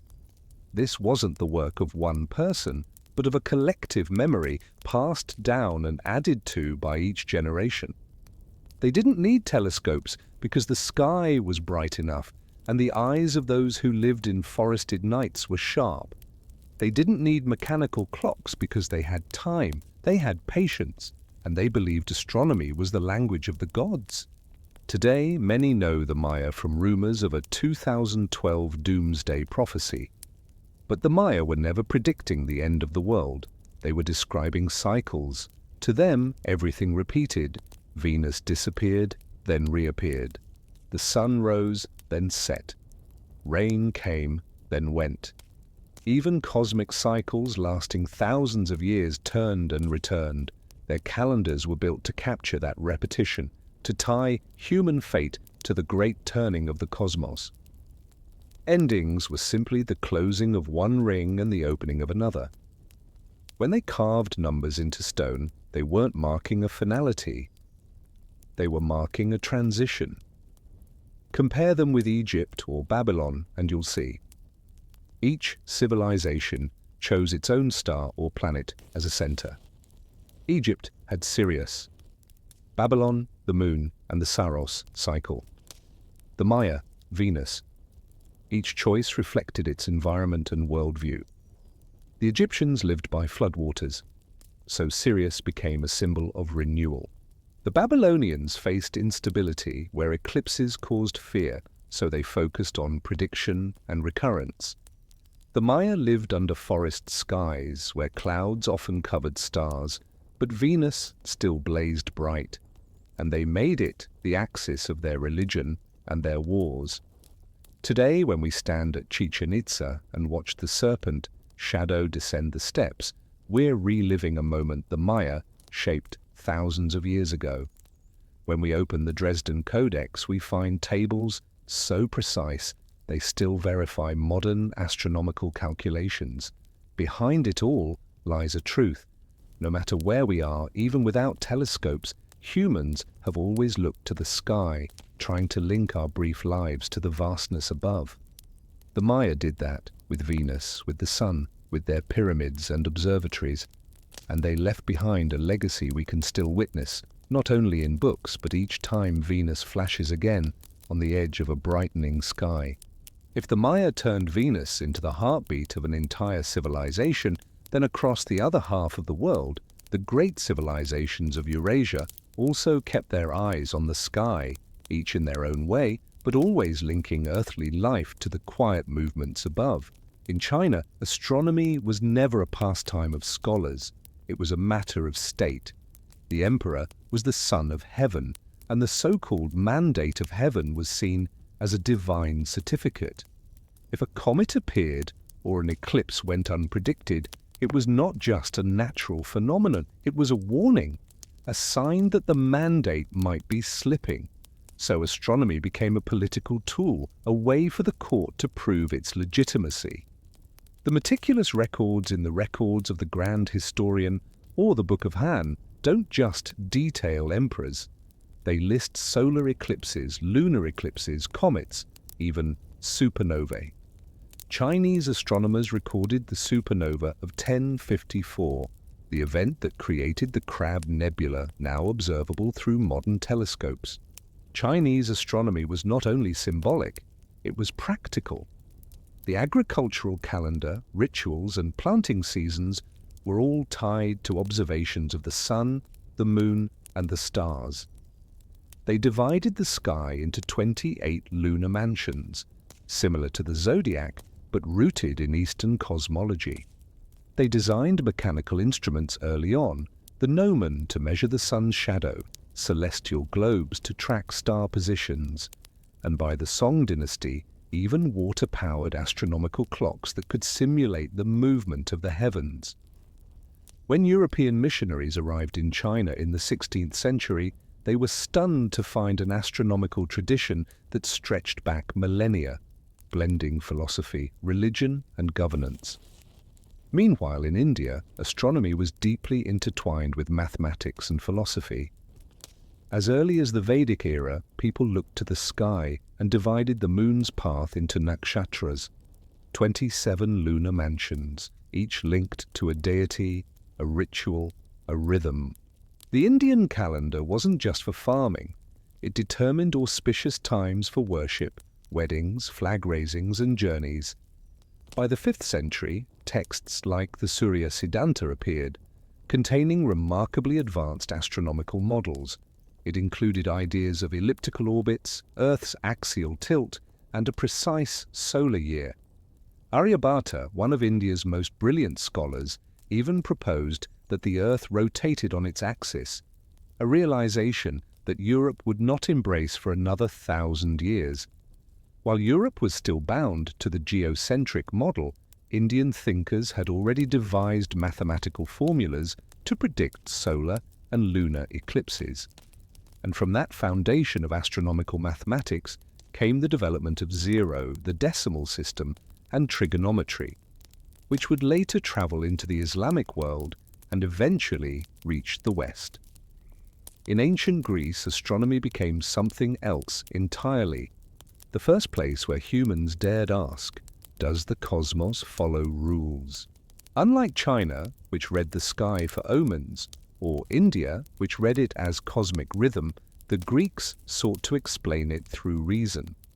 From Thales and Anaximander to Pythagoras, Aristarchus, Hipparchus, and Ptolemy, the Greeks transformed astronomy from mythology into theoretical science. Aristarchus once proposed that the sun, not the earth, lay at the center, an idea that would wait nearly 2,000 years before Copernicus revived it. Hipparchus mapped the stars, measured their brightness, and discovered the precession of the equinoxes. Ptolemy wrote the Almagest, compiling the era's knowledge into a geocentric model of circles and epicycles, a system that could predict planetary positions for centuries. Though flawed, it revealed the human longing to make the heavens calculable, predictable, no longer an unreachable mystery. And when we put the pieces together, China, India, Greece, we see different paths leading to the same realization. The sky is not just backdrop, but compass. A book each civilization tried to read. China read it as divine indictment. India read it as cosmic rhythm. Greece read it as a puzzle to solve. Each way of reading reflected the land, the culture, and the longing behind it. The Maya wrote the Dresden Codex to chart Venus. The Indians wrote the Surya Siddhanta to predict eclipses. The Greeks wrote the Almagest to build a model.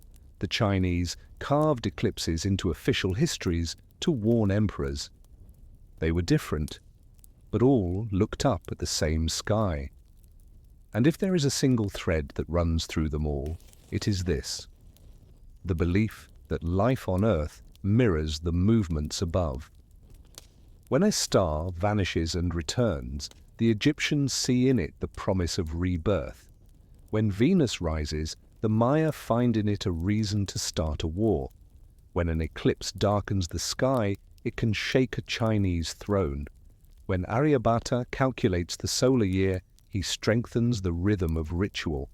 When Hipparchus maps the heavens, he gives us the first vision of a measurable cosmos. Here in the 21st century, it's easy to forget that all these achievements were made with the naked eye, with memory, and with the patience of generations.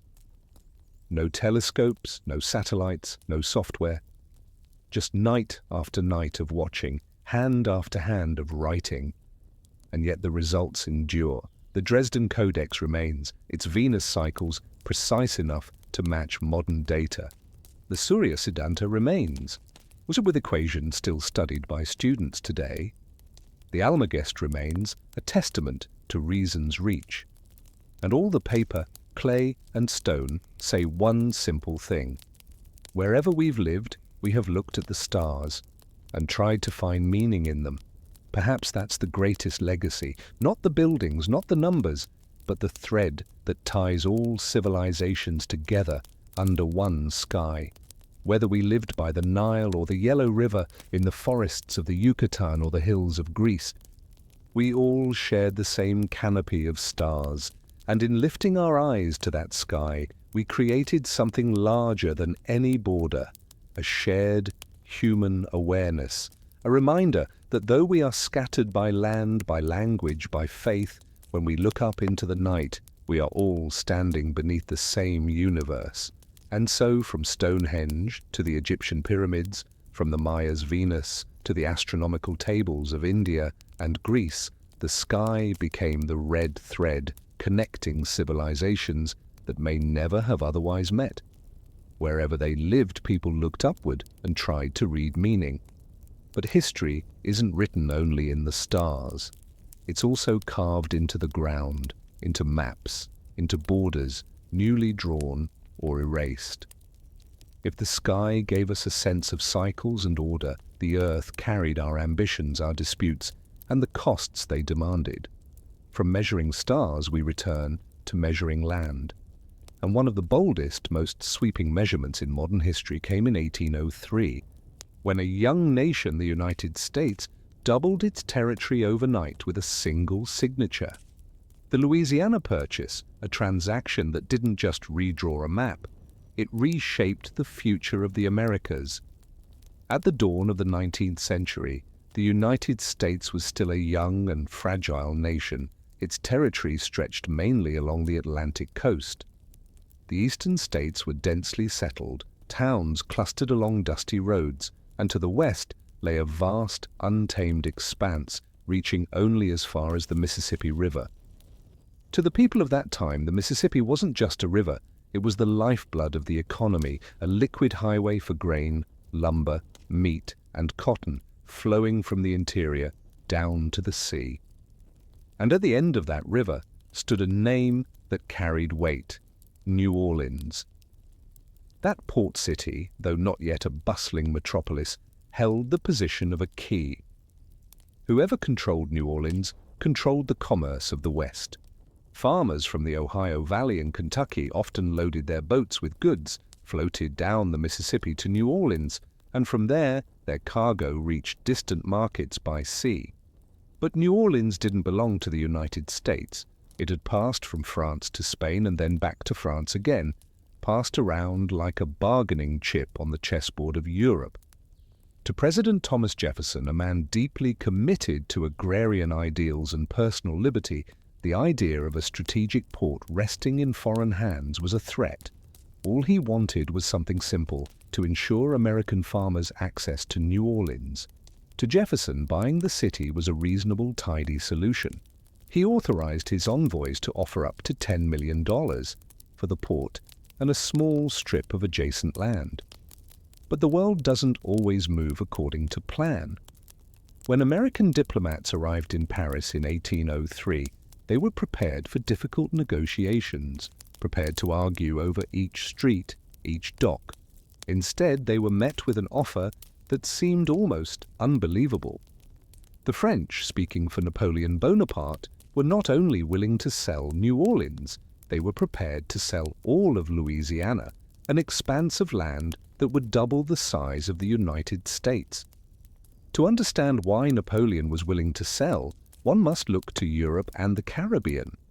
Napoleon was waging war across the continent and needed money more than land.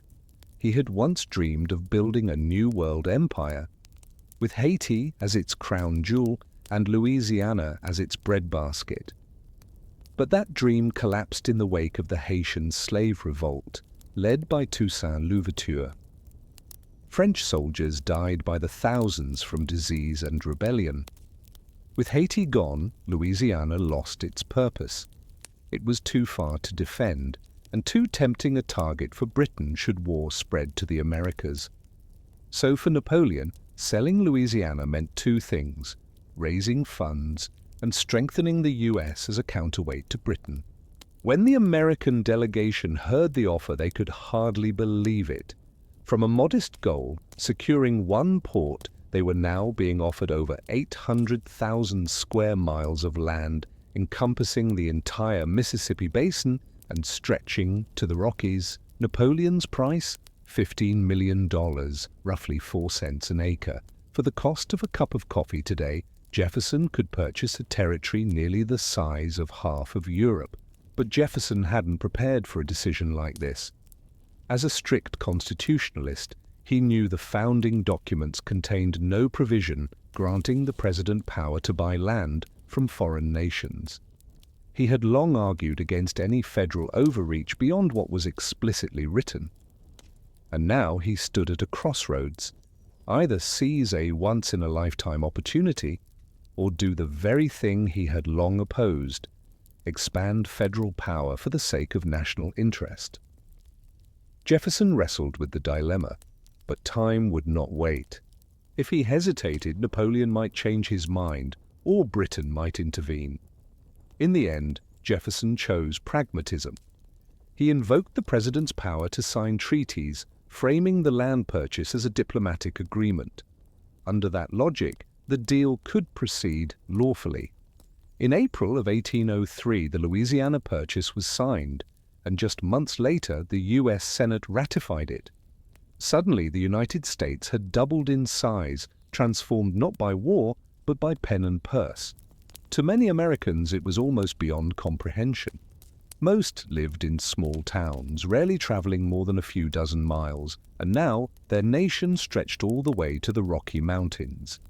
Newspapers hailed it as the greatest diplomatic triumph in the country's history. Ordinary citizens saw only that there would be more land to farm, more space to move west. Few considered the long-term cost, that this land was not empty.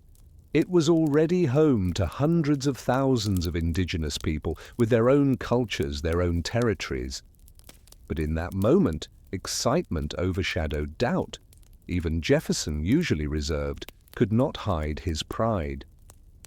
He called it a gift from heaven, a chance to secure a boundless future for the United States. He imagined a nation of independent farmers stretching across the continent, each living freely on their own land. In his mind, it was the Republican dream made real, and the Louisiana Purchase was the leap that could make it so. Still, excitement came with unease. Jefferson knew critics would accuse him of hypocrisy. He had once condemned Alexander Hamilton for pushing federal expansion. Now he had done something similar, only with a different purpose.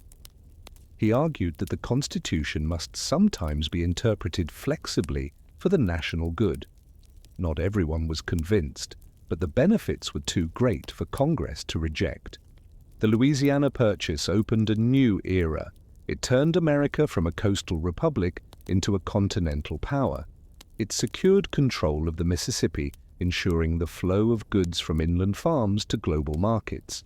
It paved the way for exploration, from the famed journey of Lewis and Clark to the waves of settlers that would soon follow. And it planted the seeds of conflict between American expansion and native resistance, between free states and slave states, tensions that would one day erupt into civil war.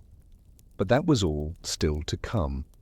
In 1803, as the news spread, one fact echoed across the young republic. Overnight, the United States had doubled in size, and it all began with an unexpected offer when Jefferson set out to buy a port and came home with a continent.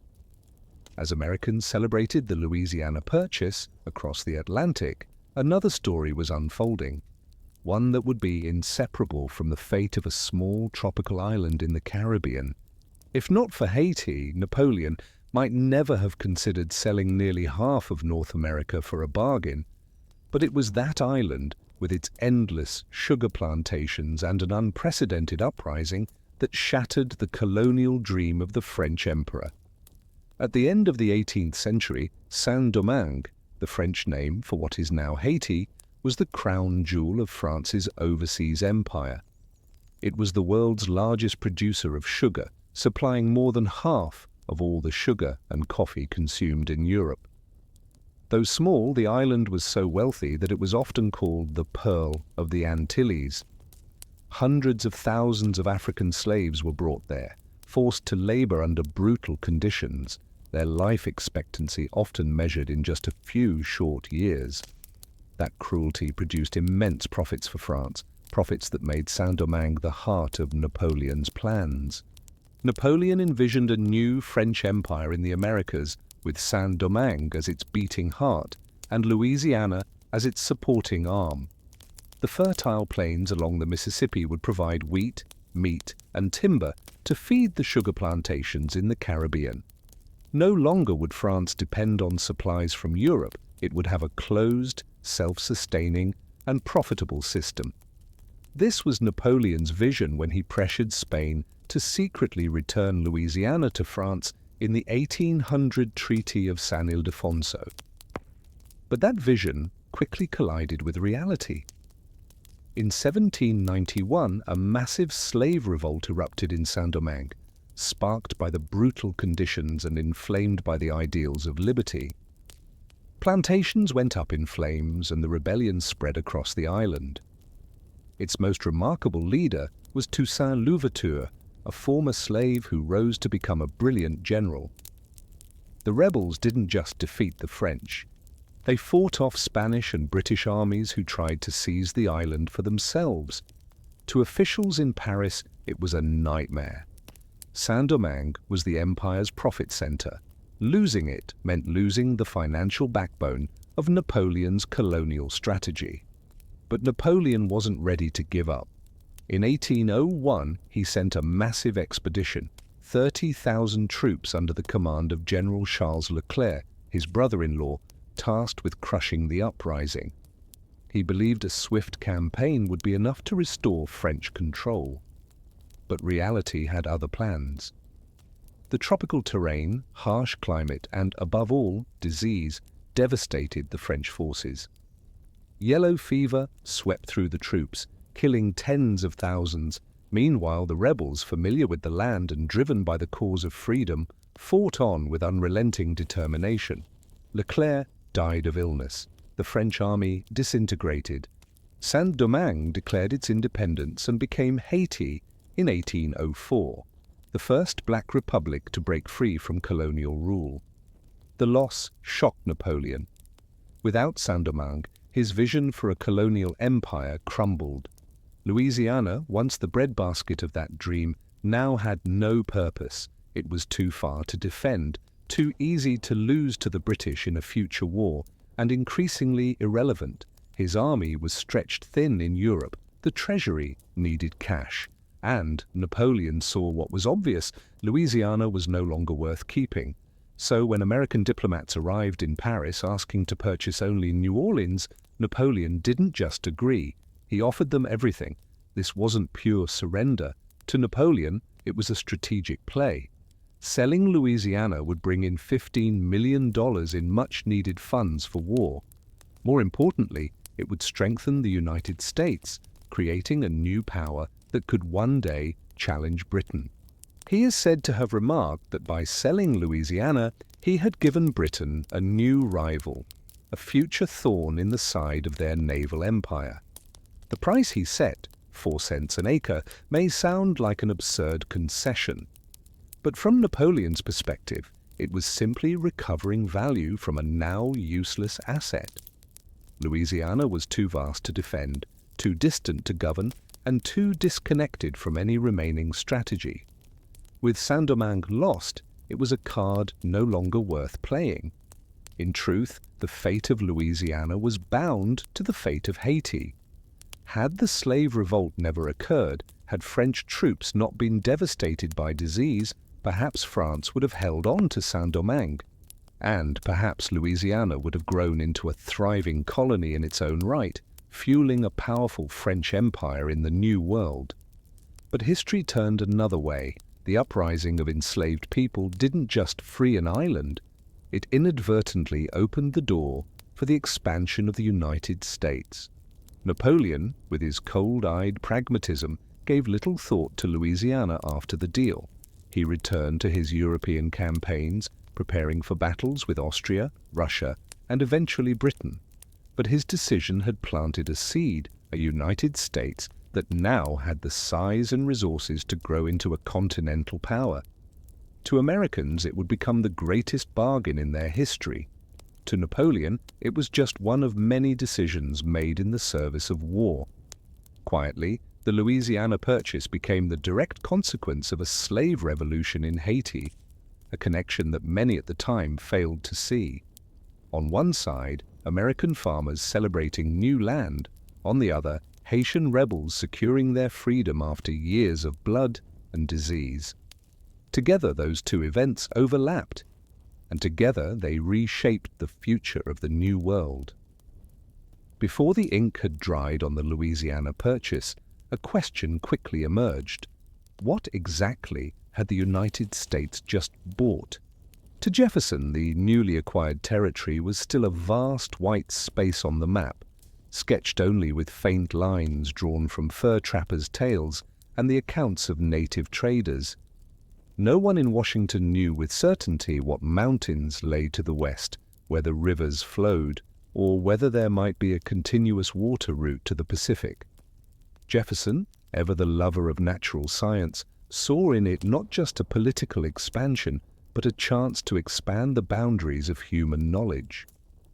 He resolved to send an expedition into this unknown world and chose Meriwether Lewis and William Clark to lead it.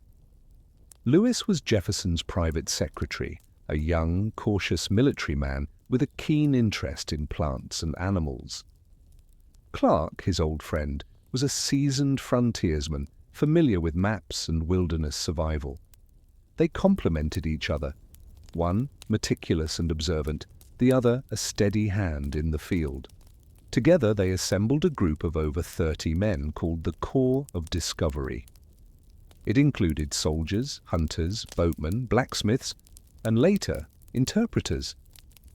In May 1804, they departed from St. Louis, heading upstream on the Missouri River, into a world that for them seemed endless. Each day they rowed, dragged boats, walked, through winding rivers, dense forests, buzzing insects, moving step by step into the blank space of the map. They didn't know what lay ahead, they only knew to write it down. Lewis carried notebooks, pens, and specimen boxes, documenting every unknown plant, animal, and natural event no one in Washington had ever heard of. Clark carefully drew maps, measured distances, recorded river bends, plains, and hills. Their journey wasn't just a scientific mission, it was a struggle through hardship. The Missouri was swift and unpredictable, boats overturned, supplies were soaked, men and horses grew exhausted. They hauled boats upstream with ropes, inching along grassy banks under the summer sun. Illness struck: malaria, dysentery, fatigue. Yet over the course of 2 years, they lost only one man, an astonishing stroke of fortune in such conditions. One remarkable figure joined the expedition and became its enduring symbol, Sacagawea, a young Shoshone woman just 16 when they met her. She traveled with her husband, a French trader named Toussaint Charbonneau, and carried their infant son. Sacagawea was not a warrior or a leader, but her presence signaled peace. A group traveling with a woman and child could not be an invading army. She spoke several languages, helped interpret during tribal encounters, and her memory of her homeland's terrain helped guide the party through dangerous mountain passes. At times, a single piece of knowledge from Sacagawea determined which way the expedition would turn. Along the way, they recorded hundreds of species never before described by Western science. Lewis wrote detailed accounts of beavers, coyotes, and the massive grizzly bear. They sent back seeds, plant samples, pelts, even live animals like prairie dogs, astonishing scientists in the capital. Their records weren't just scientific, they formed an ecological snapshot of the West before it would be transformed by settlement. They met dozens of native nations, the Mandan, Arikara, Sioux, Nez Perce, Shoshone, and more. Each encounter was delicate, a fragile negotiation. They exchanged gifts, Jefferson's medals, small American flags, and promises of peace. But those moments also sowed the seeds of future conflict, as many native communities would come to realize that today's guests with gifts would become tomorrow's settlers with plows. One of the most brutal stretches came as they crossed the Rocky Mountains. Steep slopes, snow, bitter cold, starving men, dying horses. For days they had too little food, surviving on horse meat and dried hides. The help of the Nez Perce was their salvation, offering food, shelter, and directions through the dangerous valleys. From there they descended along the Columbia River, and at last, in November 1805, reached the Pacific Ocean. Facing the vast sea, Lewis and Clark planted a flag, made entries in their journals, and knew they had come to the far end of their journey. But winter meant they could not return right away. They built a camp, Fort Clatsop, to ride out the cold season. Even there they continued to observe tides, storms, stranded whales, and local cultures. In the spring of 1806, they began the journey home. Now traveling with the current, and with hard-earned knowledge, they moved faster. By September, they returned to St. Louis, welcomed as heroes. But beneath the steady rhythm of history's retelling, this was not merely an adventure. It was proof that the Louisiana Purchase wasn't just an abstract idea on paper, it was a living world with mountains and rivers, plants and animals, and people. It turned the word Louisiana from a diplomatic term into a reality, mapped, described, documented. Lewis, with his scientific passion, left thousands of pages, a treasure for generations. Clark, with his cartographer's skill, created the most accurate maps of the West at the time. Sacagawea, though she left no written record, became a symbol of reconciliation and of the indispensable role indigenous women played in what many thought was a man's journey. When Jefferson read the expedition's report, he felt more than pride. He saw the shape of a nation that could stretch from sea to sea. The journey stirred American imagination, casting the West as a promised land. It also marked the beginning of tragic conflict with native peoples. But in 1806, all of that still lay ahead. In that moment, the expedition of Lewis and Clark was not just a journey, it was the bridge between the Louisiana Purchase and America's westward expansion, a mission of science, of politics, and the beginning of a long chapter in which the map of the United States would grow, larger and more scarred. When Lewis and Clark's boats returned east, carrying new maps, catalogues of plants and animals, and detailed accounts of the vast lands beyond the Mississippi, Americans on the Atlantic coast began to imagine a new horizon.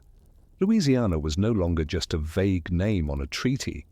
It became a promise of land, of crops, of opportunity. But with those promises came long shadows, because the land Jefferson bought from France was not empty, not a blank space waiting to be filled. It was home to dozens, even hundreds of native nations who had lived there for generations. And it would soon become a place where slavery too would spread, in search of new soil to take root. Long before 1803, native people were the true residents of Louisiana. They were the Mandan and Hidatsa along the upper Missouri, the Osage and Pawnee on the prairies, the Comanche and Apache in the arid south, the Choctaw, Chickasaw, and many others scattered across the region. To them, land was not something that could be sold in a treaty between distant empires, but on the papers signed in Paris, their fate was changed. One day, they simply found themselves called citizens of the United States, though no one had asked their consent. That shift led quickly to conflict. To the American government, Louisiana was land to be settled, cleared, turned into farms, towns, cities.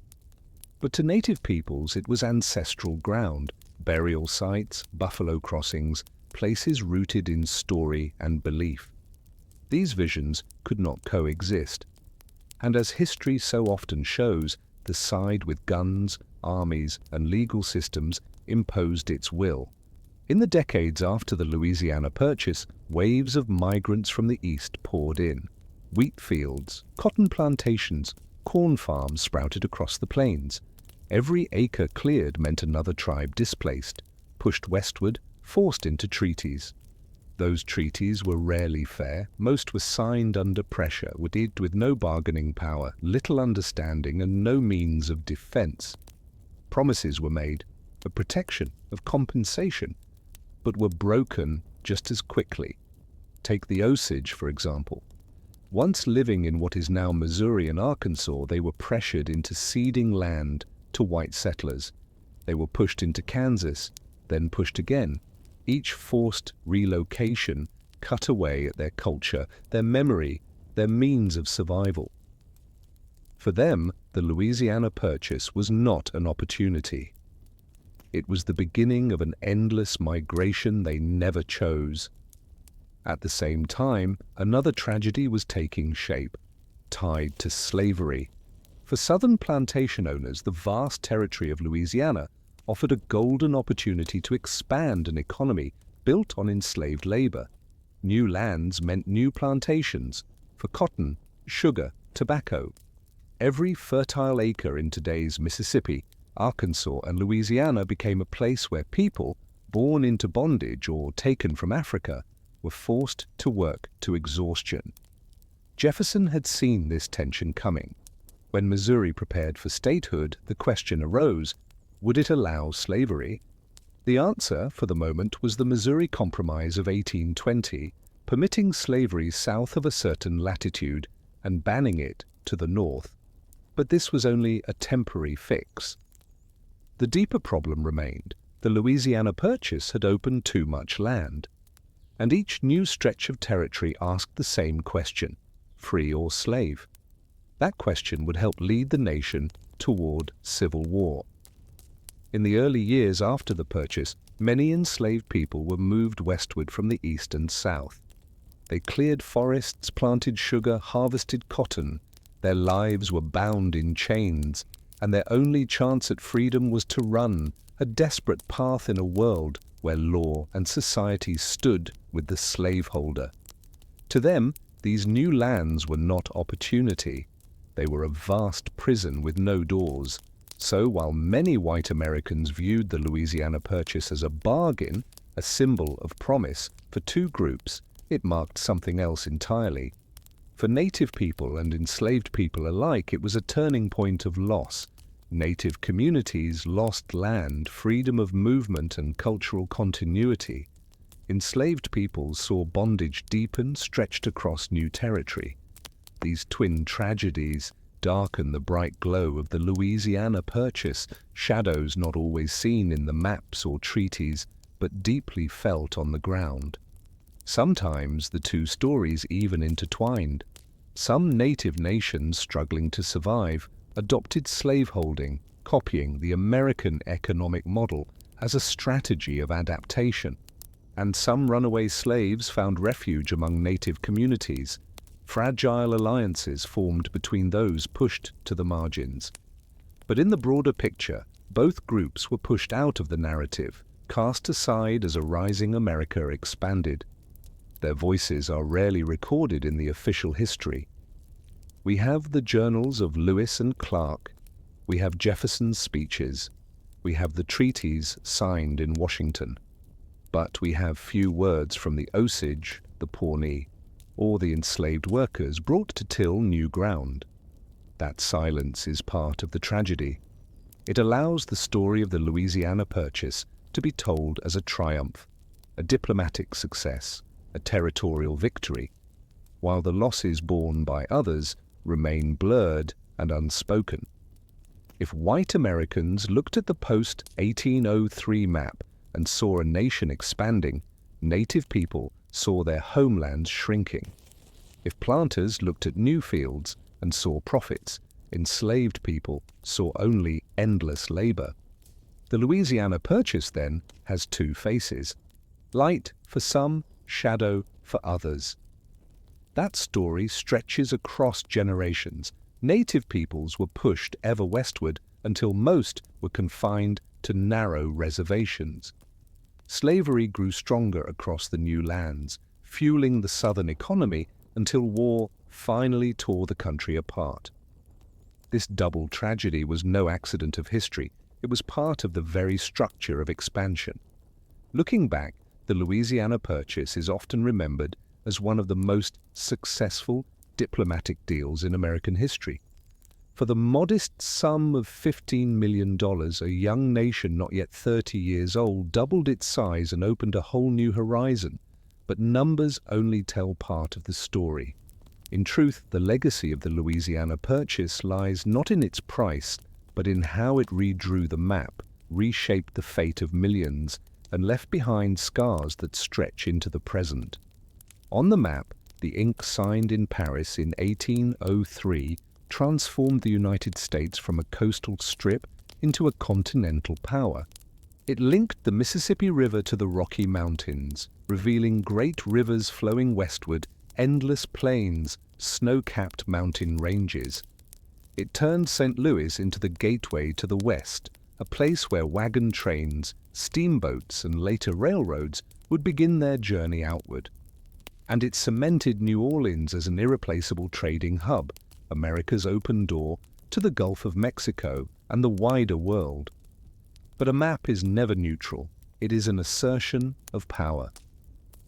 When U.S. borders stretched west to the Rockies, the lines drawn on paper also erased the sovereignty of native peoples, reducing them to fading marks in the eyes of the state.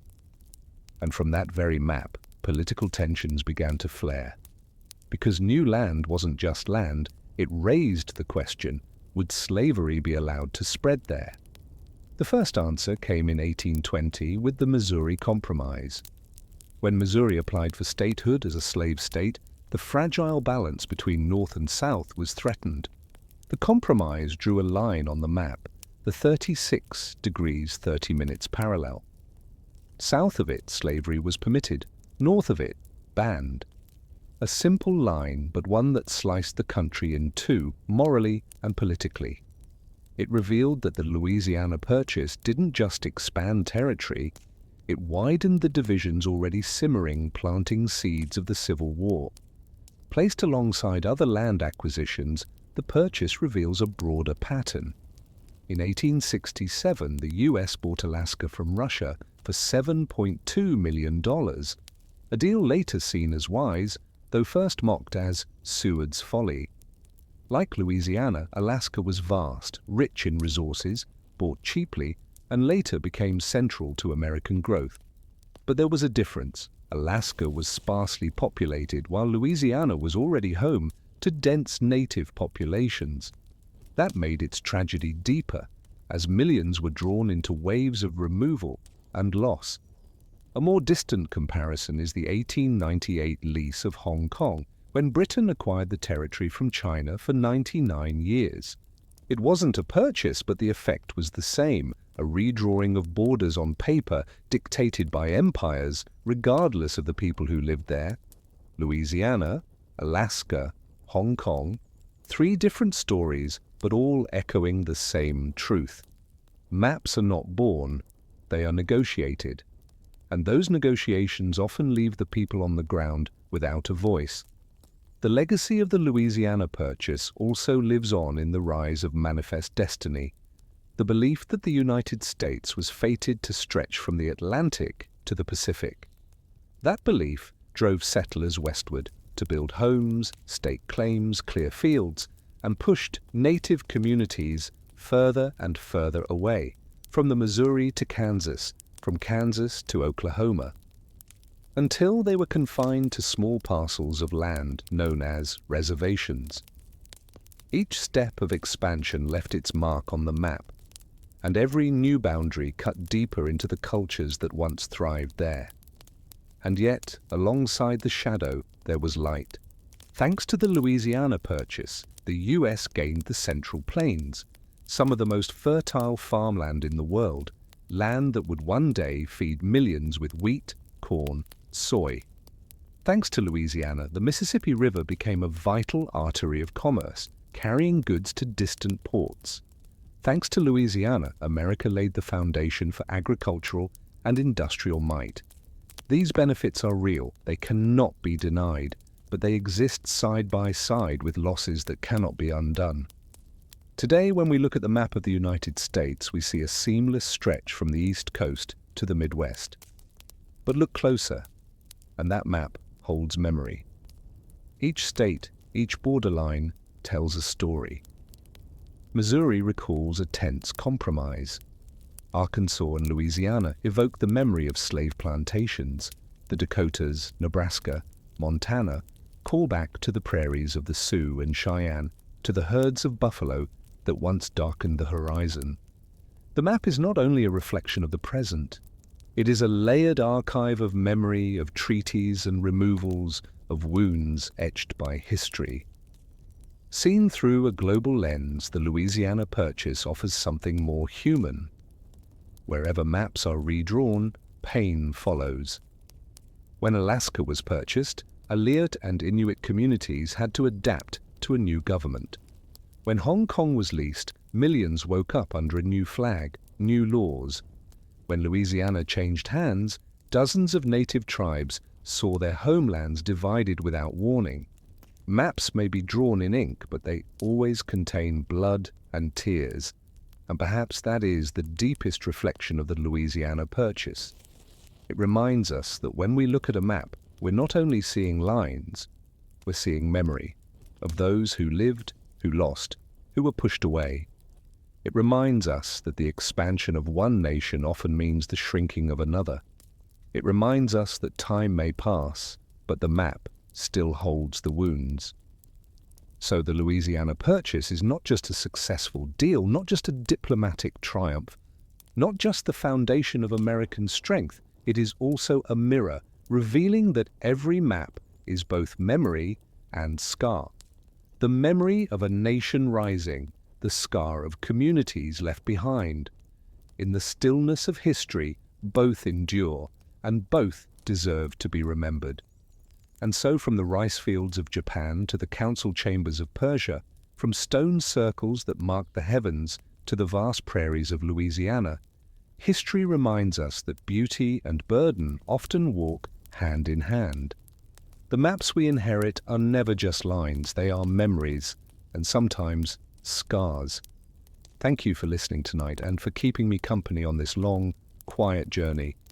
This is Historian Sleepy 365, a place for boring history for sleep, where your sleepy historian will always be here with another story, steady and gentle whenever you need to rest. Good night. May the past carry you softly into sleep.